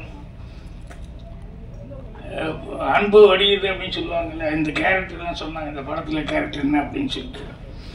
எந்த படத்தில் வந்தாலும் அவங்க கேரக்டர் வந்து அவங்களுடைய சீன், அவங்களுடைய அந்த ஃபேஸ் அவ்வளோ ப்ளசண்ட்டாக பார்த்துக்கிட்டே இருக்கலாம் போல் இருக்கும். இதில் வந்து குழந்தைகளுக்கு வந்து அந்த கேரக்டர் எனக்கு ஸ்னாப்சிஸ் அனுப்பிச்சப்போ பார்த்தேன்.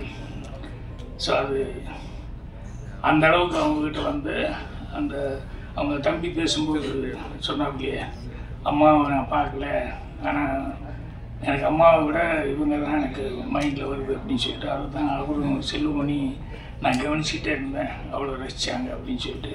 அது கூடவே இன்னொன்று சொன்னார், என்னென்னா அந்த குழந்தைய பேசும்போது அவங்க அம்மாக்கள் எப்படி ரசித்தாங்க அப்படின்னு சொல்லிட்டு. ஸோ அந்த வகையில் அவங்களையும் நான் ரொம்ப ரசித்து பார்க்குறேன். சந்தோஷமாக இருந்தது. படத்தில் ஆரம்பத்தில் வந்து ஓப்பனிங்கே டைட்டில் அந்த டிசைனோட நிழல் குடை அப்படின்னு வந்தது.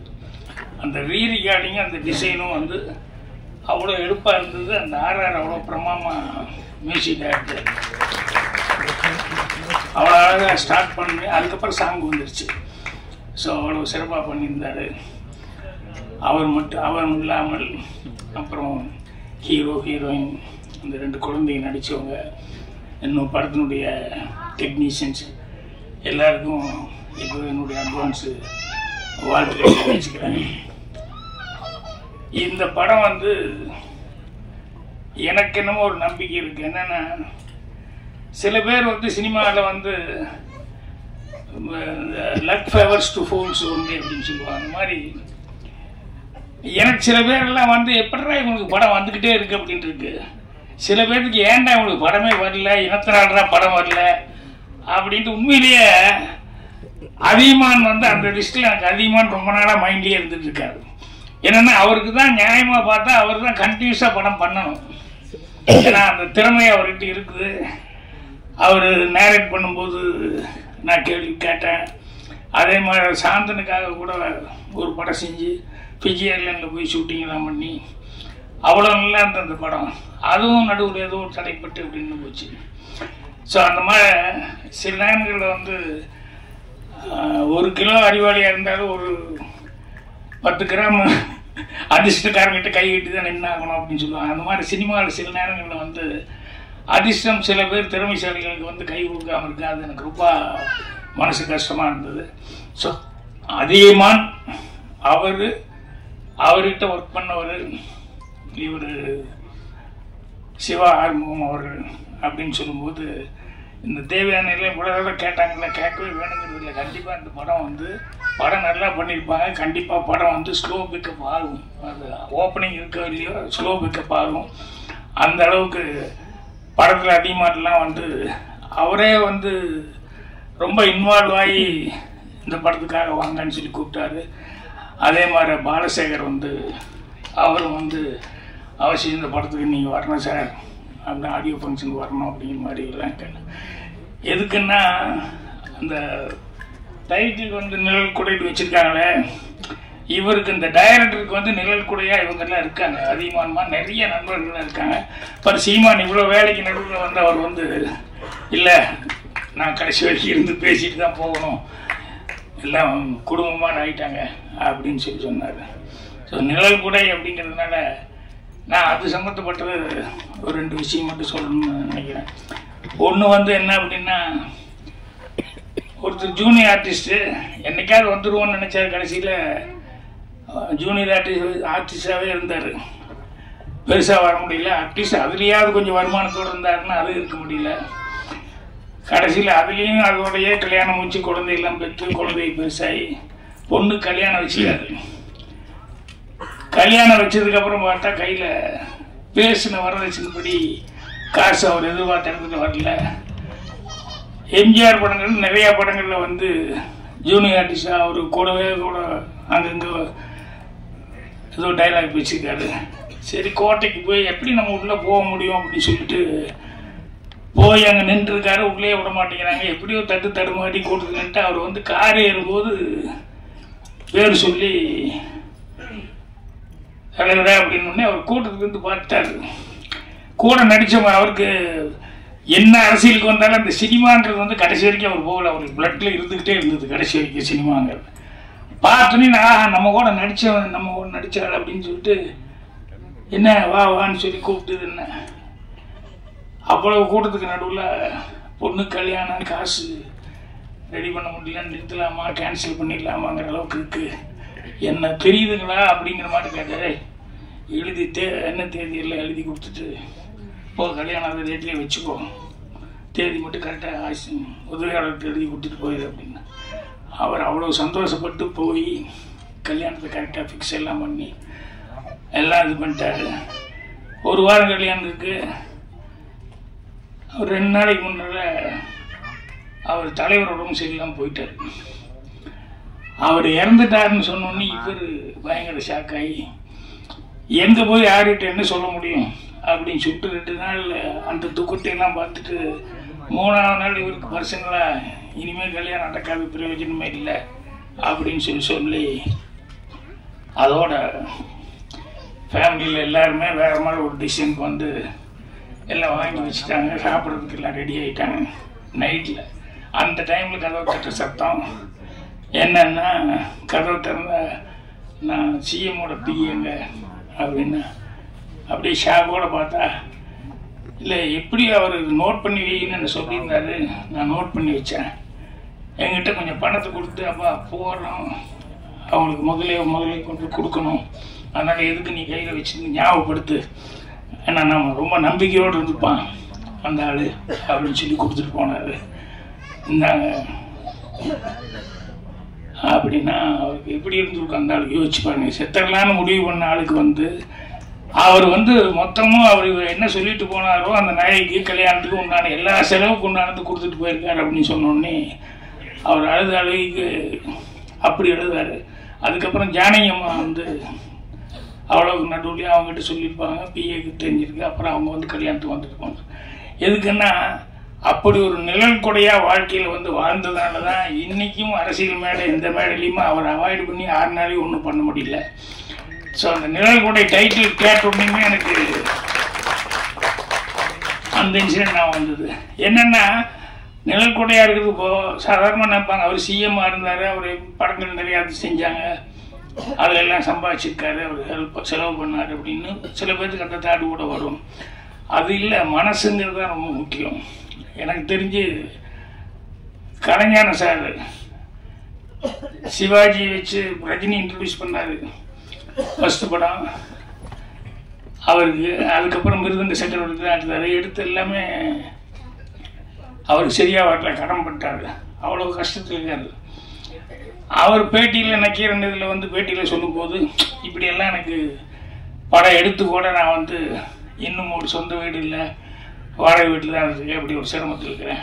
பட் பரவாயில்ல, ஏன்னா எனக்கு எப்போ கேட்டாருன்னா நான் வந்து ரஜினியை படத்தில் நான் ஃபஸ்ட்டு நடித்தாருன்னு சொல்கிறதோ இல்லை மிருதங்க சக்கரவர்த்தி எல்லாம் சிவாஜி சார் வச்சு எடுத்தேன்னு சொல்கிறது அது எனக்கு பெருமை, அது போதும் அப்படிங்கிற மாதிரி சொல்லிட்டு அந்த கொஞ்சம் கஷ்டங்கிறத வந்து அந்த நேரம் பார்த்து தேவர் பிலிம்ஸ் அவர் வந்து அவ்வளோ மரியாதையோடு அங்கே தேவர் பிலிம்ஸில் இருந்தார்.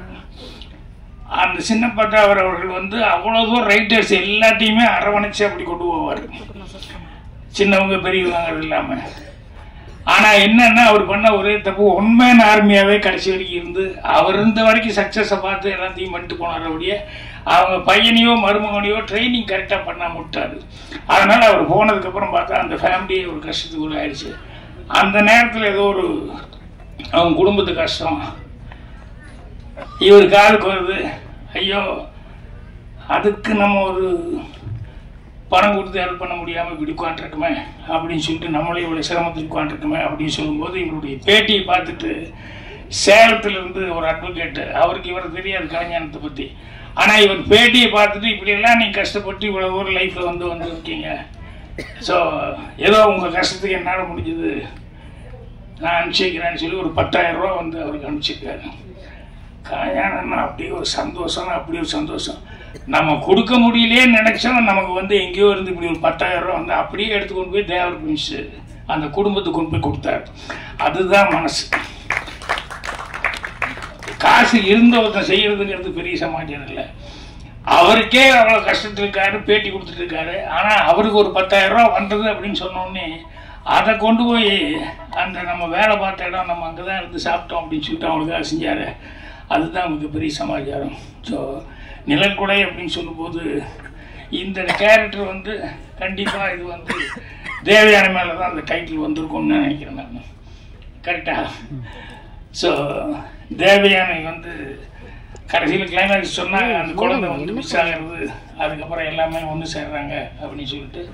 ஸோ படத்துக்கே நிழல் கொடையாக வந்து அவங்க இருந்திருக்காங்க. அதே மாதிரி அந்த சிவா ஆர்மும் அவர் வந்து என்கிட்ட பேசும்போது அந்த டைட்டில் தரிசன் சிவா என் பையனையும் நடிக்க வச்சிருக்கேன் சார், இவரே சோதனை பையனை நடிக்க வைக்கணும் அப்படின்னு சொல்லிட்டு இந்த அப்பாக்களுக்கெல்லாம் உண்டானது இதெல்லாம் அந்த மாதிரி சில சமாச்சாரங்கள் அதை வந்து வரிஞ்சு கட்டி எதாவது பண்ணலாமேன்னு சொல்லி பண்ணும்போது அதில் நல்லது நடக்கிறது உண்டு, சிலது மாறியும் நடக்கிறது உண்டு. ஆனால் அவர் வந்து சொன்னார், பையன் நடிக்க வச்சிருக்கேன், நீங்கள்லாம் வந்து ப்ளஸ் பண்ணோம் அப்படின்னு சொல்லிட்டு. ஒன்றும் இல்லை, ஒரு 2-3 க்ளோஸ்அப் பார்த்தேன் அந்த பையனது.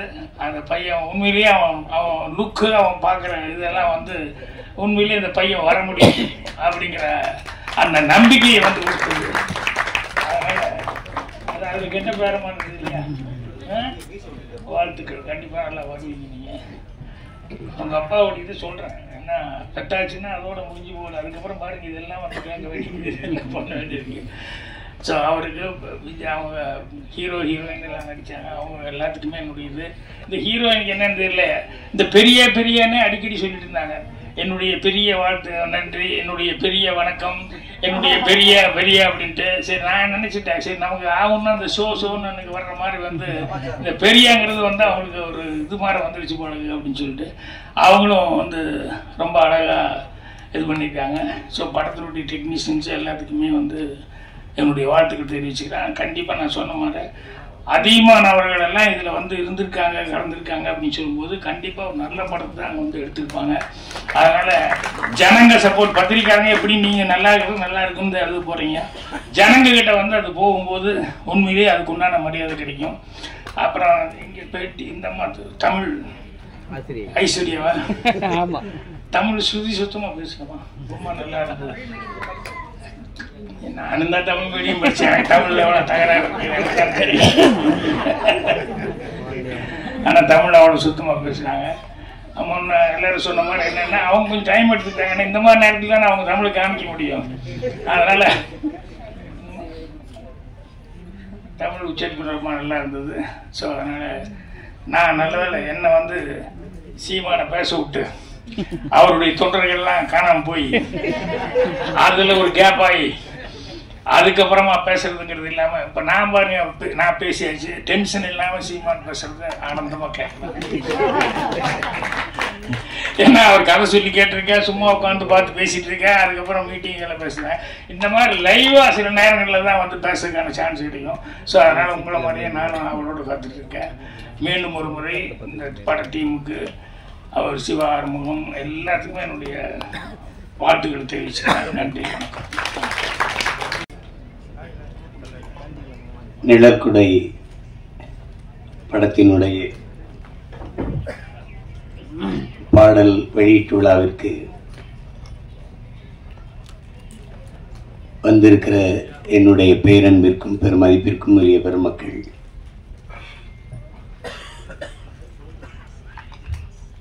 இந்த நிகழ்வை உலகெங்கும் வாழுகிற உறவுகளுக்கு கொண்டு போய் சேர்க்க இருக்கிற அச்சு ஊடக, காட்சி ஊடக என் அன்பு உறவுகள்,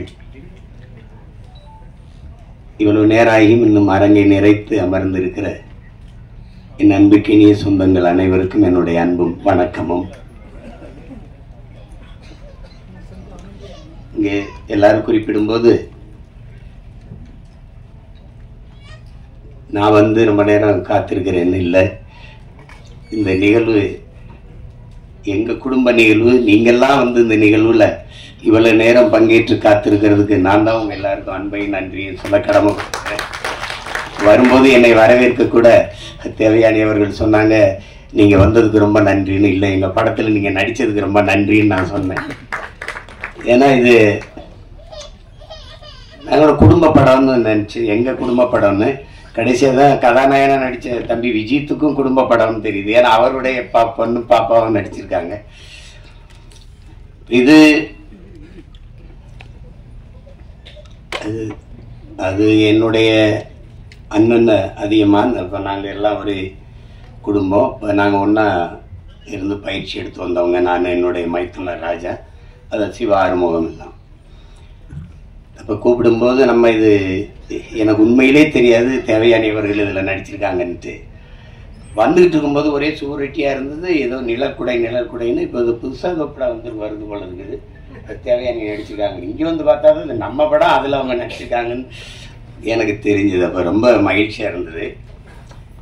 தேவயானி அவர்களுக்கு ஒரு இங்கே பேசி எல்லாரும் சொன்னாங்க, இவங்க நடித்தா நல்ல கதை இருக்கும், நல்ல படமாக இருக்கும்ன்ட்டு ஒரு மதிப்பு இருக்குது சிலருக்கு. முன்னாடிலாம் அம்மா கேஆர் விஜயா அவர்கள், அதுக்கப்புறம் எங்கள் அக்கா ரேவதி போன்றவர்கள், இப்போதைக்கு தேவயானி இவங்க நடித்தா நல்ல படத்தில் தான் நடிப்பாங்க அப்படின்னு ஒரு மக்கள்கிட்ட ஒரு கருத்து பதிவு இருக்கு.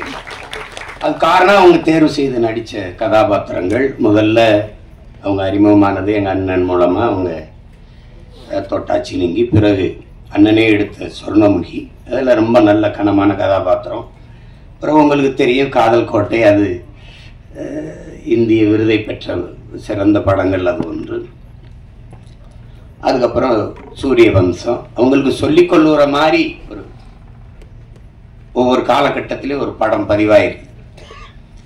அவங்க எந்த காலத்திலையும் தன்னுடைய பேரை கெடுத்துக்கல. ஏதோ காசுக்காக ஏதோ வந்த கதையெல்லாம் ஒத்துக்கிட்டு நடித்தோம் அப்படின்னு இல்லாமல் அந்த நற்பெயர் தான் அவங்கள 30 வருஷம் கழிச்சு மறுபடியும் இவர் கதாநாயகியா நடிக்கிற அளவுக்கு உயர்த்தி இருக்குன்னா அது காரணம் அதுதான். அது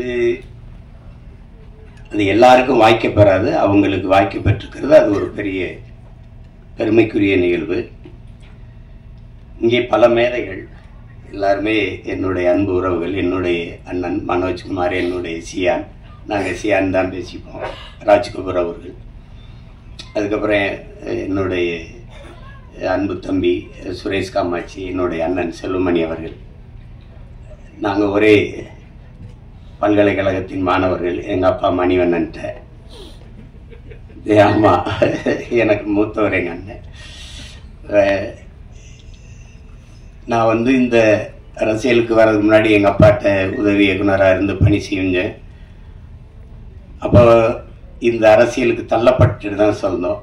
செய்யும்போது எனக்கு எல்லாரும் இல்லை. அப்போ எங்கள் அப்பா என்னை தன் பையன் நினைக்காம என்னை கூட நின்று எனக்கு தோல் கொடுத்துட்டாரு, மணிவண்ணன் அப்பா. அப்போ எங்கள் அண்ணன் பேசி, செல்வா, உனக்கு இளையவன், உனக்கு ஜூனியர்னு நினச்சி இது பண்ணிடுறாதரா செல்வா, இப்போதைக்கு நமக்கு அவன் தாண்டா இருக்கான், அவனை பிடிச்சி தாண்டா நம்ம ஏதாவது செஞ்சாகணும், நம்ம இனத்துக்கு வா செல்வான்னு கூட்டிகிட்டு வந்தார். அப்போ நாங்கள்லாம் இது எப்படி சொல்றதுன்னா, குடும்ப உறவோட கொள்கை உறவாக இணைந்தவர்கள் நாங்கள் அண்ணன் தம்பிகள் எல்லாம். அப்படி என்னுடைய அண்ணன் சிவா எனக்கு ரொம்ப என் மேல ரொம்ப அன்பு. எனக்கு இன்னைக்கு வரைக்கும் ஒரு குற்ற உணர்வு. நானும் எங்கள் அண்ணனும் இணைஞ்சு பணி செய்யும்போது அதை ஒரு சிறந்த படமாக வெற்றி படமாக தர முடியல. என்னால் அதுக்கு இன்னைக்கு வரைக்கும் எனக்கு ஒரு குற்ற உணர்வு இருக்கு. கதை சொல்லும்போது அவருக்கு தம்பிக்கு அடுத்த படம் பகலவன் தான் எடுக்கிறதா இருந்தது. அவருக்கும் அது விருப்பம், அப்போ எனக்கு அது விருப்பம். ஆனால் என்னுடைய தம்பி மாதவன் அதை ஒத்துக்கல. அது காரணம் ரொம்ப கடினமாக இருந்துச்சு. தம்பி படத்தில் அவரை ரொம்ப நான் கஷ்டப்படுத்திட்டேன். கையெடுத்து கும்பிட்டா, அப்படி மறுபடியும் அண்ணா வேணான்னா அப்படின்னு ஒரு கொஞ்சம் இடைவெளி கொடுங்கன்ட்டாரு. இந்த கதையில் நடிக்கணும்னாரு. நான் என்ன சரி எடுப்போன்னு எடுத்தேன். தமிழ்லேயே கொஞ்சம் உரையாடல் எழுதிட்டேன். தம்பியில் ஒரு 90 விழுக்காடு தமிழில் இருந்தது. அது வெற்றி அடைஞ்சிருச்சு. அப்புறம் இதில் முழுக்க தமிழ்லேயே உரையாடல் எழுதுனேன். அதில் என்ன பார்த்தீங்கன்னா, ஐ லவ் யூ என்று வர வேண்டிய இடங்களில் எல்லாம் நேசிக்கிறேன் நேசிக்கிறேன் என்று வருவது நெருடலாக இருக்கிறது என்று விமர்சனம் எழுதியிருந்தாங்க. எனக்கு என்ன செய்யணும் தெரியல. என்னுடைய அண்ணன் காசி ஆனந்தன், அவர் உணர்ச்சி பாவலர், ஈழத்து பாவேந்தன், அவர்கிட்ட போய் பேசிக்கிட்டே இருந்தேன். அவர்கிட்ட சொன்ன வருத்தமா இப்படி எழுதியிருக்காங்கன்னு. அன்பை கூட தாய்மொழியில் பரிமாற தெரியாத ஒரு இனம் இருந்தா என்ன, செத்தா என்ன, போட அப்படின்ட்டாரு. அப்ப நான் அந்த படம் எடுத்து கொடுத்துட்டு நான் எங்க அண்ணனுடைய அழைப்பின் பேர்ல ஈழத்துக்கு போயிட்டேன். போய் ஒரு வாரம் கழிச்சது பேசிட்டே இருக்கும்போது படம் ஓடலன்னு தெரிஞ்சிடுச்சு. அப்போ யாரோ சொல்லியிருக்காங்க, தம்பியோட படம் ஓடல, அதனால ஒரு வருத்தத்தில் இருப்பான் போடுறதுன்ட்டு. அப்போ அது கேட்கல. படம் என்னாச்சு, கதை என்ன, யாரோ சொல்லியிருக்காங்க, இந்த காதல் கதை போல அப்படின்னு சொல்லியிருப்பாங்க. அவர் ஆரம்பிக்கும் போதே நமக்கு எதுக்குப்பா பூ கவிதைலாம் ஆரம்பிச்சாரு. காதல்ங்கிறது பருவகால உணர்ச்சி, அது எல்லாருக்கும் இயற்கையில் வர்றதானே. தமிழர்களுக்கு இல்லாதது மானம் வீரம், ரெண்டு தான் கொஞ்சம் குறைவாக இருக்கு. அதுக்கு நமக்கு தம்பி படம் மாதிரி தரையிலையும் அடிக்கணும், திரையிலையும் அடிக்கணும், அப்போத்தான் நமக்கு விடுதலை வரும்னாரு. அதான் அதை செஞ்சிருக்கணும். இப்போ ஆனால் என்னைக்காவது ஒரு நாள் நான் எங்கள் அண்ணனுக்கு, அந்த சிவானனுக்கு சொல்கிறேன் இந்த இடத்துல, என்னைக்காவது ஒரு நாள் உங்களுக்கு என்னால் ஏற்பட்ட இழப்பை நான் ஈடு செய்வேன்.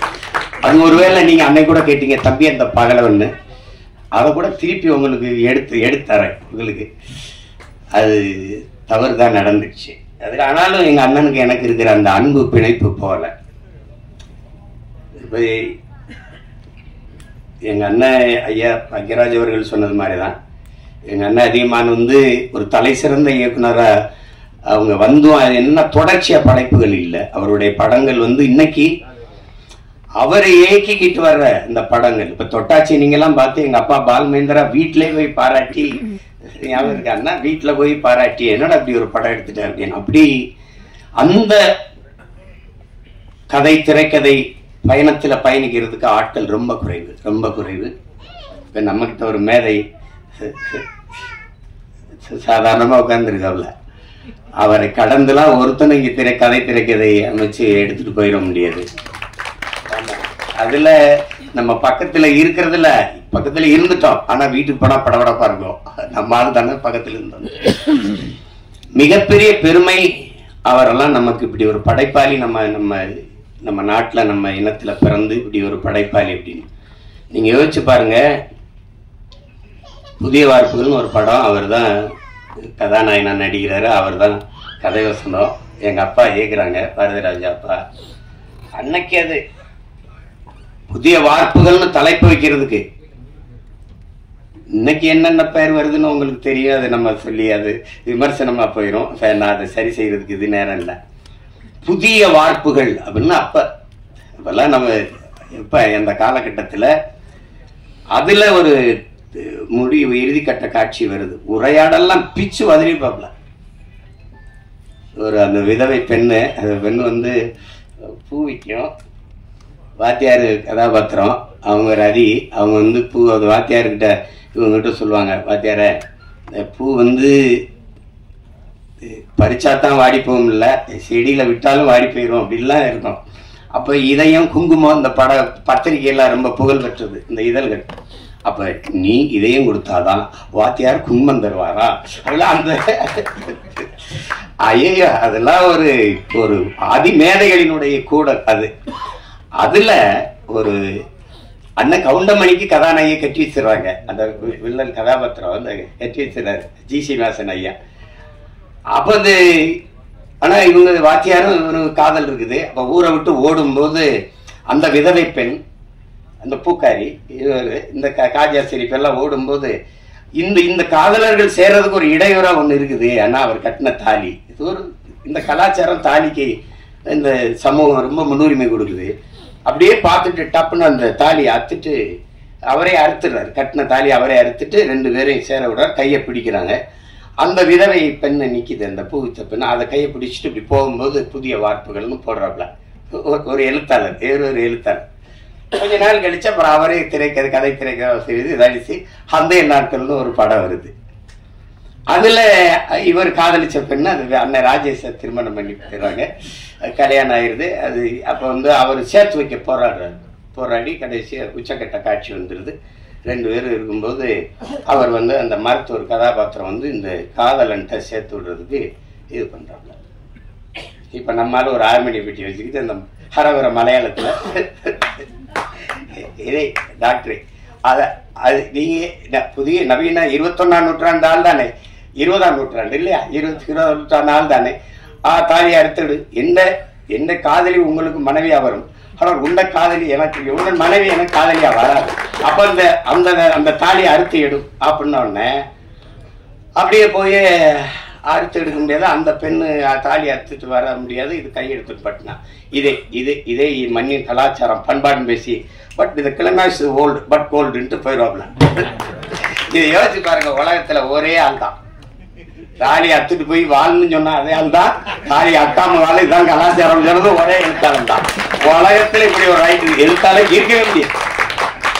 ஒரே எழுத்தாளர் இப்படி எழுதி நம்ப வைக்க முடியும். இப்படி எழுதணும்னா எழுத்தின் வன்மை, எழுத்தின் அழுத்தம் அப்படின்னு சொல்லாமடா. பொய்ய உண்மையில பொய் சாட்சியிலே நடிச்சவர் தான் அவரு. சாதாரண உட்கார்ந்து இருக்காப்ல. எங்க அப்பாவுக்கு ஒரு கிளைமேக்ஸ், எங்க அப்பாவுக்கு எழுதி கொடுத்தது வேற, கைதின் டைரியில. அதுதான் ஆட்சிராஜ்தான்ல வந்தது. அவர் திமுறா நீ ராஜு நானும் ஒன்று எடுப்பேன். அது அப்பா செய்வார். அதுல எல்லாரும் நானும் அவர்கிட்ட எழுத்தாளராக வேலை செஞ்சிருக்கேன். என்ன பண்ணுவார் எங்க அப்பான்னு தெரியும். அதுல அவர் வந்து சிவாஜி, சத்ரபதி சிவாஜி வேடத்தை போட்டு நிறுத்திட்டாப்ல. சரி, அதுவும் ஓடிடுச்சு. ஏன்னா அது வரைக்கும் திரைக்கதையை பிச்சு எதிரிட்டாப்ல. அப்புறம் இது இல்ல வேற கிளைமேக்ஸ், நான் எழுதி கொடுத்த கிளைமேக்ஸை நான் எடுக்கிறேன் அந்த காட்சியின் போய் அப்ப அமிதாப் பச்சன் சிறிதை வச்சு ஆக்கிராஸ் தட்டா அதுவும் வென்றுட்டாப்ல. இப்படி ஒரு எழுத்தாளர் வந்து அதுக்கு ஒன்றும் நிகர் இல்லை. அது வந்து சொல்லி முடியாது. முதல் படம் ஒரு பெரிய இயக்குனர் இருந்து நடிகரை கதாநாயகனா நடிச்சு வெளியில வந்து முதல் படம் சுவரில்லாத சித்திரங்கள்னு எடுக்கணும்னா அது அவரை தவிர எவராலும் முடியாது.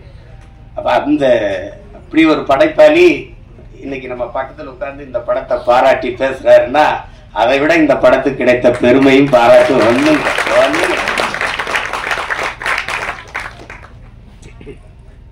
ஒரு குடும்ப பாங்கான படத்தை எடுத்து அதை தரமான வெற்றியடை வைக்க முடியும். எளிய கதாபாத்திரங்களை வைத்துனா அது அவரால் தான். ஒரு கதையை 2 தாளில் அவர் சொல்லுவாருங்க.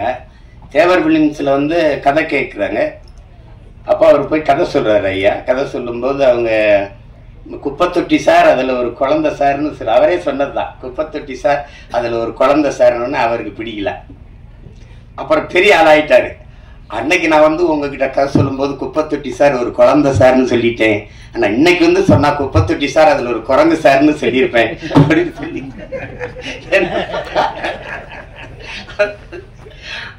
அது ரொம்ப சாதாரண கதை. ஒரு வாத்தியார் கை குழந்தையோட ஊருக்குள்ள வரான்னு முந்தானை முடிச்சு ஒரு படத்தை எடுத்து, அப்ப எங்க ஊர்ல பரமக்குடியில எங்க அண்ணனுக்கு தெரியும், ராமநாதபுரத்துல தான் வெளியிட்டு ரிலீஸ். பரமக்குடியில 2வது தரம் தான் வரும்.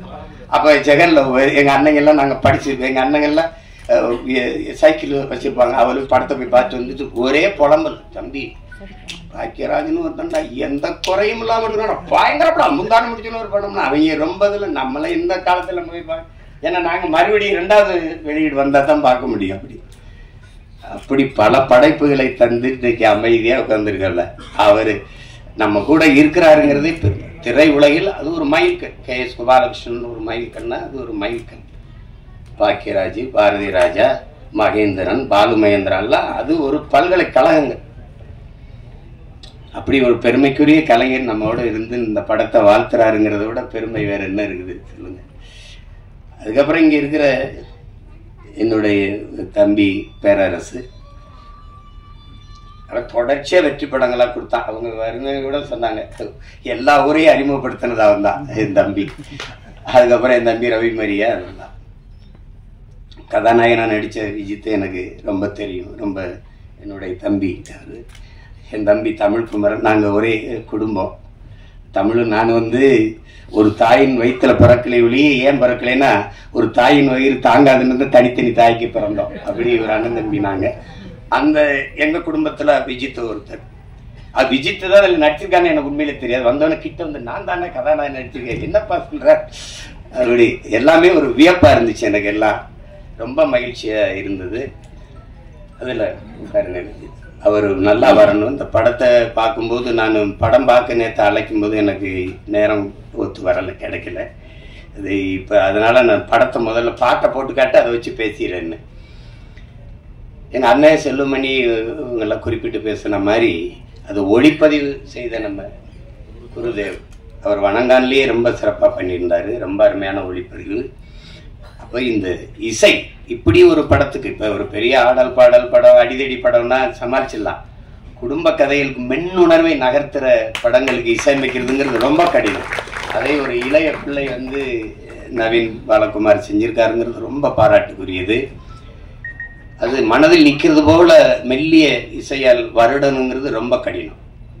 இசைங்கிறது இப்போ ஒலிகளின் குவியல் தான்.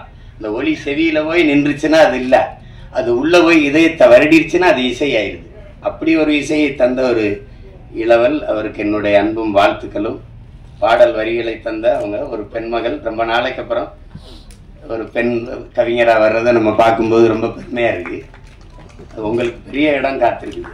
நல்ல வரிகளை அழகாக எங்கள் அண்ணன் அவ்வளவே நினைவில் வச்சு எங்கள் அண்ணன் மனோஜ்குமார் அவர்கள் சொல்லிட்டாங்க.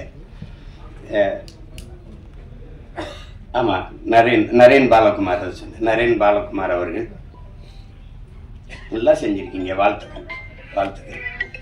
நாங்கள்லாம் திரையுலகிலிருந்து வந்திருக்கோம். எங்களுடைய மேட்டூர் சட்டமன்ற உறுப்பினர் அவர் எங்களுடைய அன்புக்காக இந்த விழாவுக்கு வந்திருக்கிறார். அப்புறம் கதாநாயக நடித்த கண்மணி அவர்கள், அவங்களுக்கு நல்ல வாய்ப்பு. இந்த படத்தில் விஜித்தும் அவருடைய பங்களிப்பும் பெருமைக்குரியது. இது எல்லாத்தையும் விட மிகுந்த பாராட்டுக்கும் நன்றிக்கும் உரியவர். இது மக்களிடத்தில் கொண்டு போய் சேர்க்கிற பெரும் பணியை செய்ய இருக்கிற இந்த அன்பிற்குரிய தம்பி யுவராஜ் அவர்கள் தான். அவருக்கு தான் இது ரொம்ப, உங்களுக்கு தான் என்னுடைய நன்றியும் அன்பும் வாழ்த்துக்கள். உறுதியாக வெல்லும் படம் வெல்லுதில்ல. பெரிய படம் சின்ன படம்லாம் ஒன்றும் இல்லை. அண்மையில் நான் வந்து கோர்ட்டுன்னு ஒரு படம், தெலுங்கு படம், இரவில் 2 மணி நேரம் கொஞ்சம் மண்டை அழுத்தமாக இருந்தால் தூக்கம் இல்லைன்னு கொஞ்சம் கொஞ்சம் பார்ப்பேன். ஒரு யாராவது சொல்லி அண்ணன் இந்த படத்தை பாருங்கன்னா கொஞ்சம் கொஞ்சம் பார்த்து தூங்குறது. ஆனால் அந்த படத்தை போட்டேன், தூங்கவே முடியல. கோர்ட்டுன்னு ஒரு படம், இது தமிழ் பதிப்பு பார்த்தேன். சின்ன படம், 6 கோடிக்கு எடுத்தாங்களாம். நான் பார்க்குற போது எனக்கு சொன்னாங்க 60 கோடி வசூலிச்சிருக்குண்ணே அப்படின்ட்டு. அப்போ இவங்க சொன்ன மாதிரி பெரிய படம் சின்ன படம்லாம் ஒன்றும் அளவு இல்லை, ஓடுற படம் ஓடாத படம் தான். இப்போ என்னுடைய தம்பி நம்ம ஜேஎஸ்கே எடுத்திருக்க ஃபயர்னு ஒரு படம், அன்னைக்கு எங்கள் அண்ணங்கள்லாம் சொன்னாங்கன்னு பார்த்தேன். ரொம்ப குறைந்த முதலீடு, ரொம்ப நல்ல லாபம் அடைஞ்சிருச்சு. அதனால மிகப்பெரிய நட்சத்திரங்கள் நடித்த படமும் தோத்துருக்குது, சாதாரண படங்கள்லாம் வென்றுருக்குது. அதனால நம்ம படம் வெல்லும், நீங்கள் ஒன்றும் யோசிக்காதீங்க. திரையரங்கில் சின்ன படத்துக்கு முக்கியத்துவம் கொடுக்கணும் அப்படின்னு. இன்னைக்கு சூழல் சரியில்லை, நமக்கு ஒரு சூழல் வருது. பெரிய பெரிய வளாகங்கள்ல சின்ன படங்களுக்கு முன்னுரிமை கொடுக்கணும்னு சட்டம் வரும், அது வரும். காலம் வரும் என்று நம்ம காத்திருக்கிறது இல்ல, நமக்கான காலத்தை நாம உருவாக்கணும். அப்படி ஒரு காலத்தை உருவாக்கிக்கிட்டு இருக்கோம். நீங்க சொன்ன இந்த மேல 90க்கு போயிடணும் அப்படின்னா இல்ல, 2026லயே நம்ம அந்த 90 காலத்தை மறுபடியும் உருவாக்க முடியும். அதெல்லாம் ஒண்ணு அவ்வளவுதான், எதுவும் கிடையாது, எதுவும் முற்று கிடையாது. ஒரு வாக்கியம் முற்று பெறும்போது இன்னொரு வாக்கியம் தொடங்குது, நீங்க புள்ளி வச்சா இன்னொரு வாக்கியம் தொடங்குது. அதனால அதெல்லாம் நினைச்சு இது பண்ணிடாதீங்க. நாங்கெல்லாம் வந்து திரைத்துறை வந்து எப்படி சொல்றது, உயிரை விட மேகலா நேசிச்சவங்க நாங்கெல்லாம். படுக்க இடம் இல்லாம ஏவிஎம் சுடுகாட்டுல படுத்து கிடந்தவங்கன்னா அப்ப எவ்வளவு காதலிச்சிருக்கோம்னு பாருங்க. பல இரவுகள் பட்டினி கிடந்திருக்கோம், பல இரவுகள். அவ்வளவு அன்பு காதல் இந்த திரைத்துறை மேல.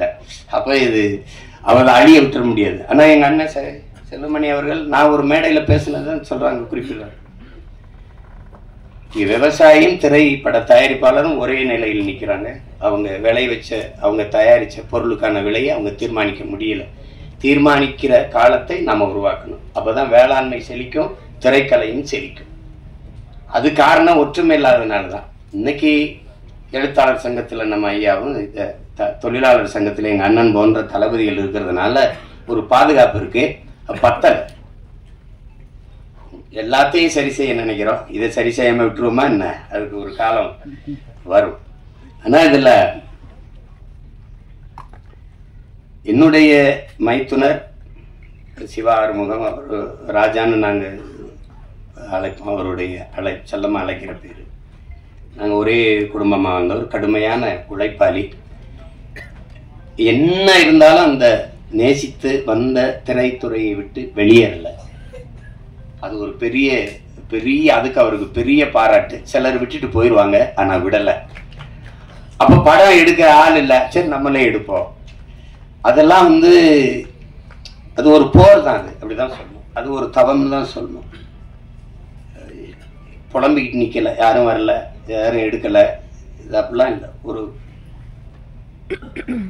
அதுக்காக அவர் துணிஞ்சு தயாரிச்சதுக்கு, அதை துணிஞ்சு நாம வெளியிடணும் வந்த யுவராஜுக்கு, 2 பேருக்கு என்னுடைய பாராட்டுகள். நான் வந்து என் மைத்தனர் சொல்வேன், இயக்குனர் சிவா ஆறுமுகத்தோட தயாரிப்பாளர் சிவா ஆறுமுகத்துக்கு தான் என்னுடைய பாராட்டுகள். அதுதான் ரொம்ப ரொம்ப பெருமைக்குரியது. அப்ப இங்க எது ஒன்று எளிதா கிடைச்சிருக்கு, ஒன்னும் அப்படி ஒன்னும் வந்தவொன்னா யாருக்கும் வந்தது இல்லை. ஒண்ணுதான், எவ்வளவுதான் திறமை இருந்தாலும் வாய்ப்பு இல்லை என்றால் அது பயனற்று போகும். இங்க நிறைய திறமையான கலைஞர்கள் வாய்ப்பின்றி இருக்கிறாங்க. அதுல இன்னைக்கு புதியவர்களை, தம்பி விஜித்தை, கண்மணி போன்றவர்களை, 2 அன்பு செல்வங்களை எல்லாம் பார்க்கும்போது ரொம்ப தேவையானி அவர்களே வியந்து பாராட்டுறாங்க. அந்த அந்த குழந்தை அவ்வளவு அருமையா நடிச்சு என்னுடைய கைக்குட்டை ராணியிலே நான் நடிக்க வச்சேன் அப்படின்னா அதெல்லாம் பெரிய வியப்பா இருக்கு. அப்படிலாம் நினைக்கும்போது இந்த விழாவில வந்து பங்கேற்றதுல எனக்கு பெரிய மகிழ்வு, மன நிறைவும் இருக்கு. தேவயானியவர்களை நாங்கள் திரைப்பட நடிகையா பார்க்க முடியாது, எங்க வீட்டு மருமகள், எங்க வீட்டு பெண், அப்படிதான் நாங்க பார்ப்போம். எங்க குடும்பத்துல ஒருத்தராக தான் பார்ப்போம். அதே மாதிரி எங்க அண்ணன் பொண்ணு வனிதா வந்திருக்காங்க. வனிதாட்ட எனக்கு பிடிச்சது அந்த துணிவு, நினைக்கிறது செய்யணும். அந்த துணிவை எனக்கு பிடிக்கும். அது அவங்களுக்கு பாராட்டி. ஏன்னா நான் அந்த குடும்பத்தில் ஒருத்தன், அண்ணன் விஜயகுமார் அண்ணன் எனக்கு ரொம்ப பிடிக்கும். நான் அவங்களுக்கு தனித்த அன்பு. அதில் படத்தொகுப்பாளர், கலை இயக்குனர் விஜயானந்த், படத்தொகுப்பாளர் எல்லாருக்குமே என்னுடைய அன்பும் பாராட்டுகளும். எல்லாரையும் சொல்லிட்டேன்னு நினைக்கிறேன், ஏறக்குறைய சொல்லிட்டேன். தர்ஷன் வாங்க மாப்பிள்ள. என் மைத்தனுடைய மகன் தர்ஷன் சிவா, இவர் அறிமுகம் செஞ்சிருக்காரு. ஆனால் அந்த படத்தில் பார்த்ததுக்கு இதுக்கு நேர வித்தியாசம் இருக்குது. காரணம் அதில் ஒரு பெரிய மீசையை வச்சு கொண்டாரு. அதனால் இவரை அறிமுகம் செய்வதில் நான் ரொம்ப பெருமை அடைகிறேன். எல்லாரும் வாழ்த்துக்கள் உங்களுக்கு. எல்லாரும் இப்படி வந்தவங்க தான். ஒரு தொடங்குதல் எளிது யாருக்கும், அதை தொடர்வது தான் கடினம். தொடர்ந்து அதையே தவத்தில் இருந்தால் யாரும் வெல்ல முடியும். அப்படிப்பட்ட கலைஞர்கள் இங்கே நிறைய அப்படி வென்றிருக்காங்க. இன்னைக்கு வரைக்கும் நான் சொல்வேன், இன்னைக்கு அப்போ நான் நேரில் ஐயா ரஜினிகாந்த் அவர்களை பார்த்தேன். தூரத்தெல்லாம் பார்த்துருக்கோம். அப்போ நேரில் 2.25 மணி நேரம் 2.5 மணி நேரம் போயிட்டு இருந்தோம். அவருக்கு இருக்கிற இந்த ஆர்வம், இப்போ இவ்வளவு படம் நடிச்சு இவ்வளவு சாதிச்ச பிறகும் புதிதாக ஒன்றை தெரிந்து கொள்றதுல அவருக்கு இருக்க ஆர்வத்தை பார்க்கும்போது இவர் ஏன் ஜெயிக்க மாட்டாரு அப்படின்னு நமக்கு தோணுது. என்னை ஈர்க்க வச்சுட்டு சிமந்தில் வந்துடுறேன் அப்படின்னு போகும்போது அதே அந்த படத்துல பாக்குற மாதிரி அதே வேகம் நடை, அதே வேகம் பார்க்கும்போது இவ்வளவு சுறுசுறுப்பாக அவரு சோம்பேறிகளை கூட அவர் இயங்குறத பார்த்தா இயங்கிடுவான். அப்படி ஒரு இது அது அவரு. அந்த தேடலும் அந்த வெறியும் இருக்கிற ஒவ்வொருத்தரும் உச்சத்தை தொடலாம், சாதிக்கலாம். அதுல சாதாரணம் இல்லை. அப்படி வந்ததுல அதுல இவ்வளவு பேரு இந்த படைப்புல பங்கேற்றிருக்காங்க. குறிப்பா இதுக்கு பிதா மகனா இருந்து பீசுமரா இருந்து வாழ்த்திட்டு இருக்கிறது எங்க அண்ணன் அதிகமா. அவர் இப்ப படம் இயக்கிட்டு இருக்காரு. என் தம்பி சுரேஷ் காமாட்சி தயாரிச்சிட்டு இருக்காரு. அந்த சிறந்த படைப்பா வந்துகிட்டு இருக்கு. ரேவதி அக்கா அவங்க நடிச்சிட்டு இருக்காங்க. அதுவும் இது போல ஒரு குடும்ப பாங்கான ஒரு படம் தான்.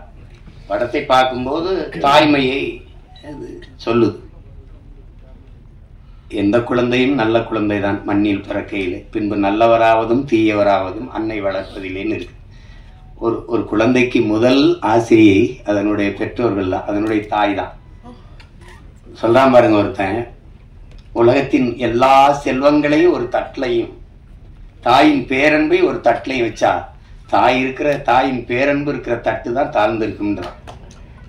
நீங்க எவ்வளவு உயரத்துக்கு வேணாலும் போங்க, எவ்வளவு ஒரு உயரத்திற்கு வேணாலும் போங்க, உங்களை பார்த்து பொறாமைப்படாத ஒரே உயிர் உலகத்தில் உண்டென்றால் அது உங்களை பெற்ற தாய் தாங்கிறான். உங்க மனைவியோட இப்ப 4 பேர் நம்மள படம் எடுக்கும்போது பார்த்தா நம்ம கொஞ்சம் அதிகமா தெரியுதே அப்படி இருக்கும் அது பிரச்சனை அது. ஆனா தாய் இல்லைன்னா நபிகள் சொல்லுவாரா, சொர்க்கத்தை எங்கேடா தேடிட்டு இருக்க, அது உன் தாயின் காலடியில் இருக்குடாங்கிறார். ஆபிரகாம் சொல்றான், நான் இதுவரை பெற்ற எல்லா புகழுக்கும் இனிமேல் பெறப்போகிற புகழுக்கும் என்னை பெற்ற தாய்தான் காரணம்ங்கிறான். அது ஒன்னும் சொல்றதுக்கு இல்லை. தாயின் பேரன்பின் கிணை அவிஸ்வாமித்திரர் அவர் சொல்றாரு, வால்மீகி சொல்றான், நீ ஆண்களின் எல்லா வெற்றிக்கும் காரணம் பெண்கள் தான்றான். பெண்கள் அந்த தாய்மையை போற்றாம ஒன்றும் இல்லை இங்க. அதுதான் அததான் அந்த படம் வலியுறுத்துது. சுருக்கமா அதை வலியுறுத்துது. அந்த தாய்மையை தாங்கி நிற்கிற தகுதி அந்த கதாபாத்திரத்தை ஏற்றிருக்கிற நம்ம தேவயானி அவர்களுக்கு இருக்கு. ஐயா பாக்கியராஜ் அவர்கள் சொன்னது மாதிரி நிழற்குடையே, இந்த படத்தின் நிழற்குடையே அவங்க தான்.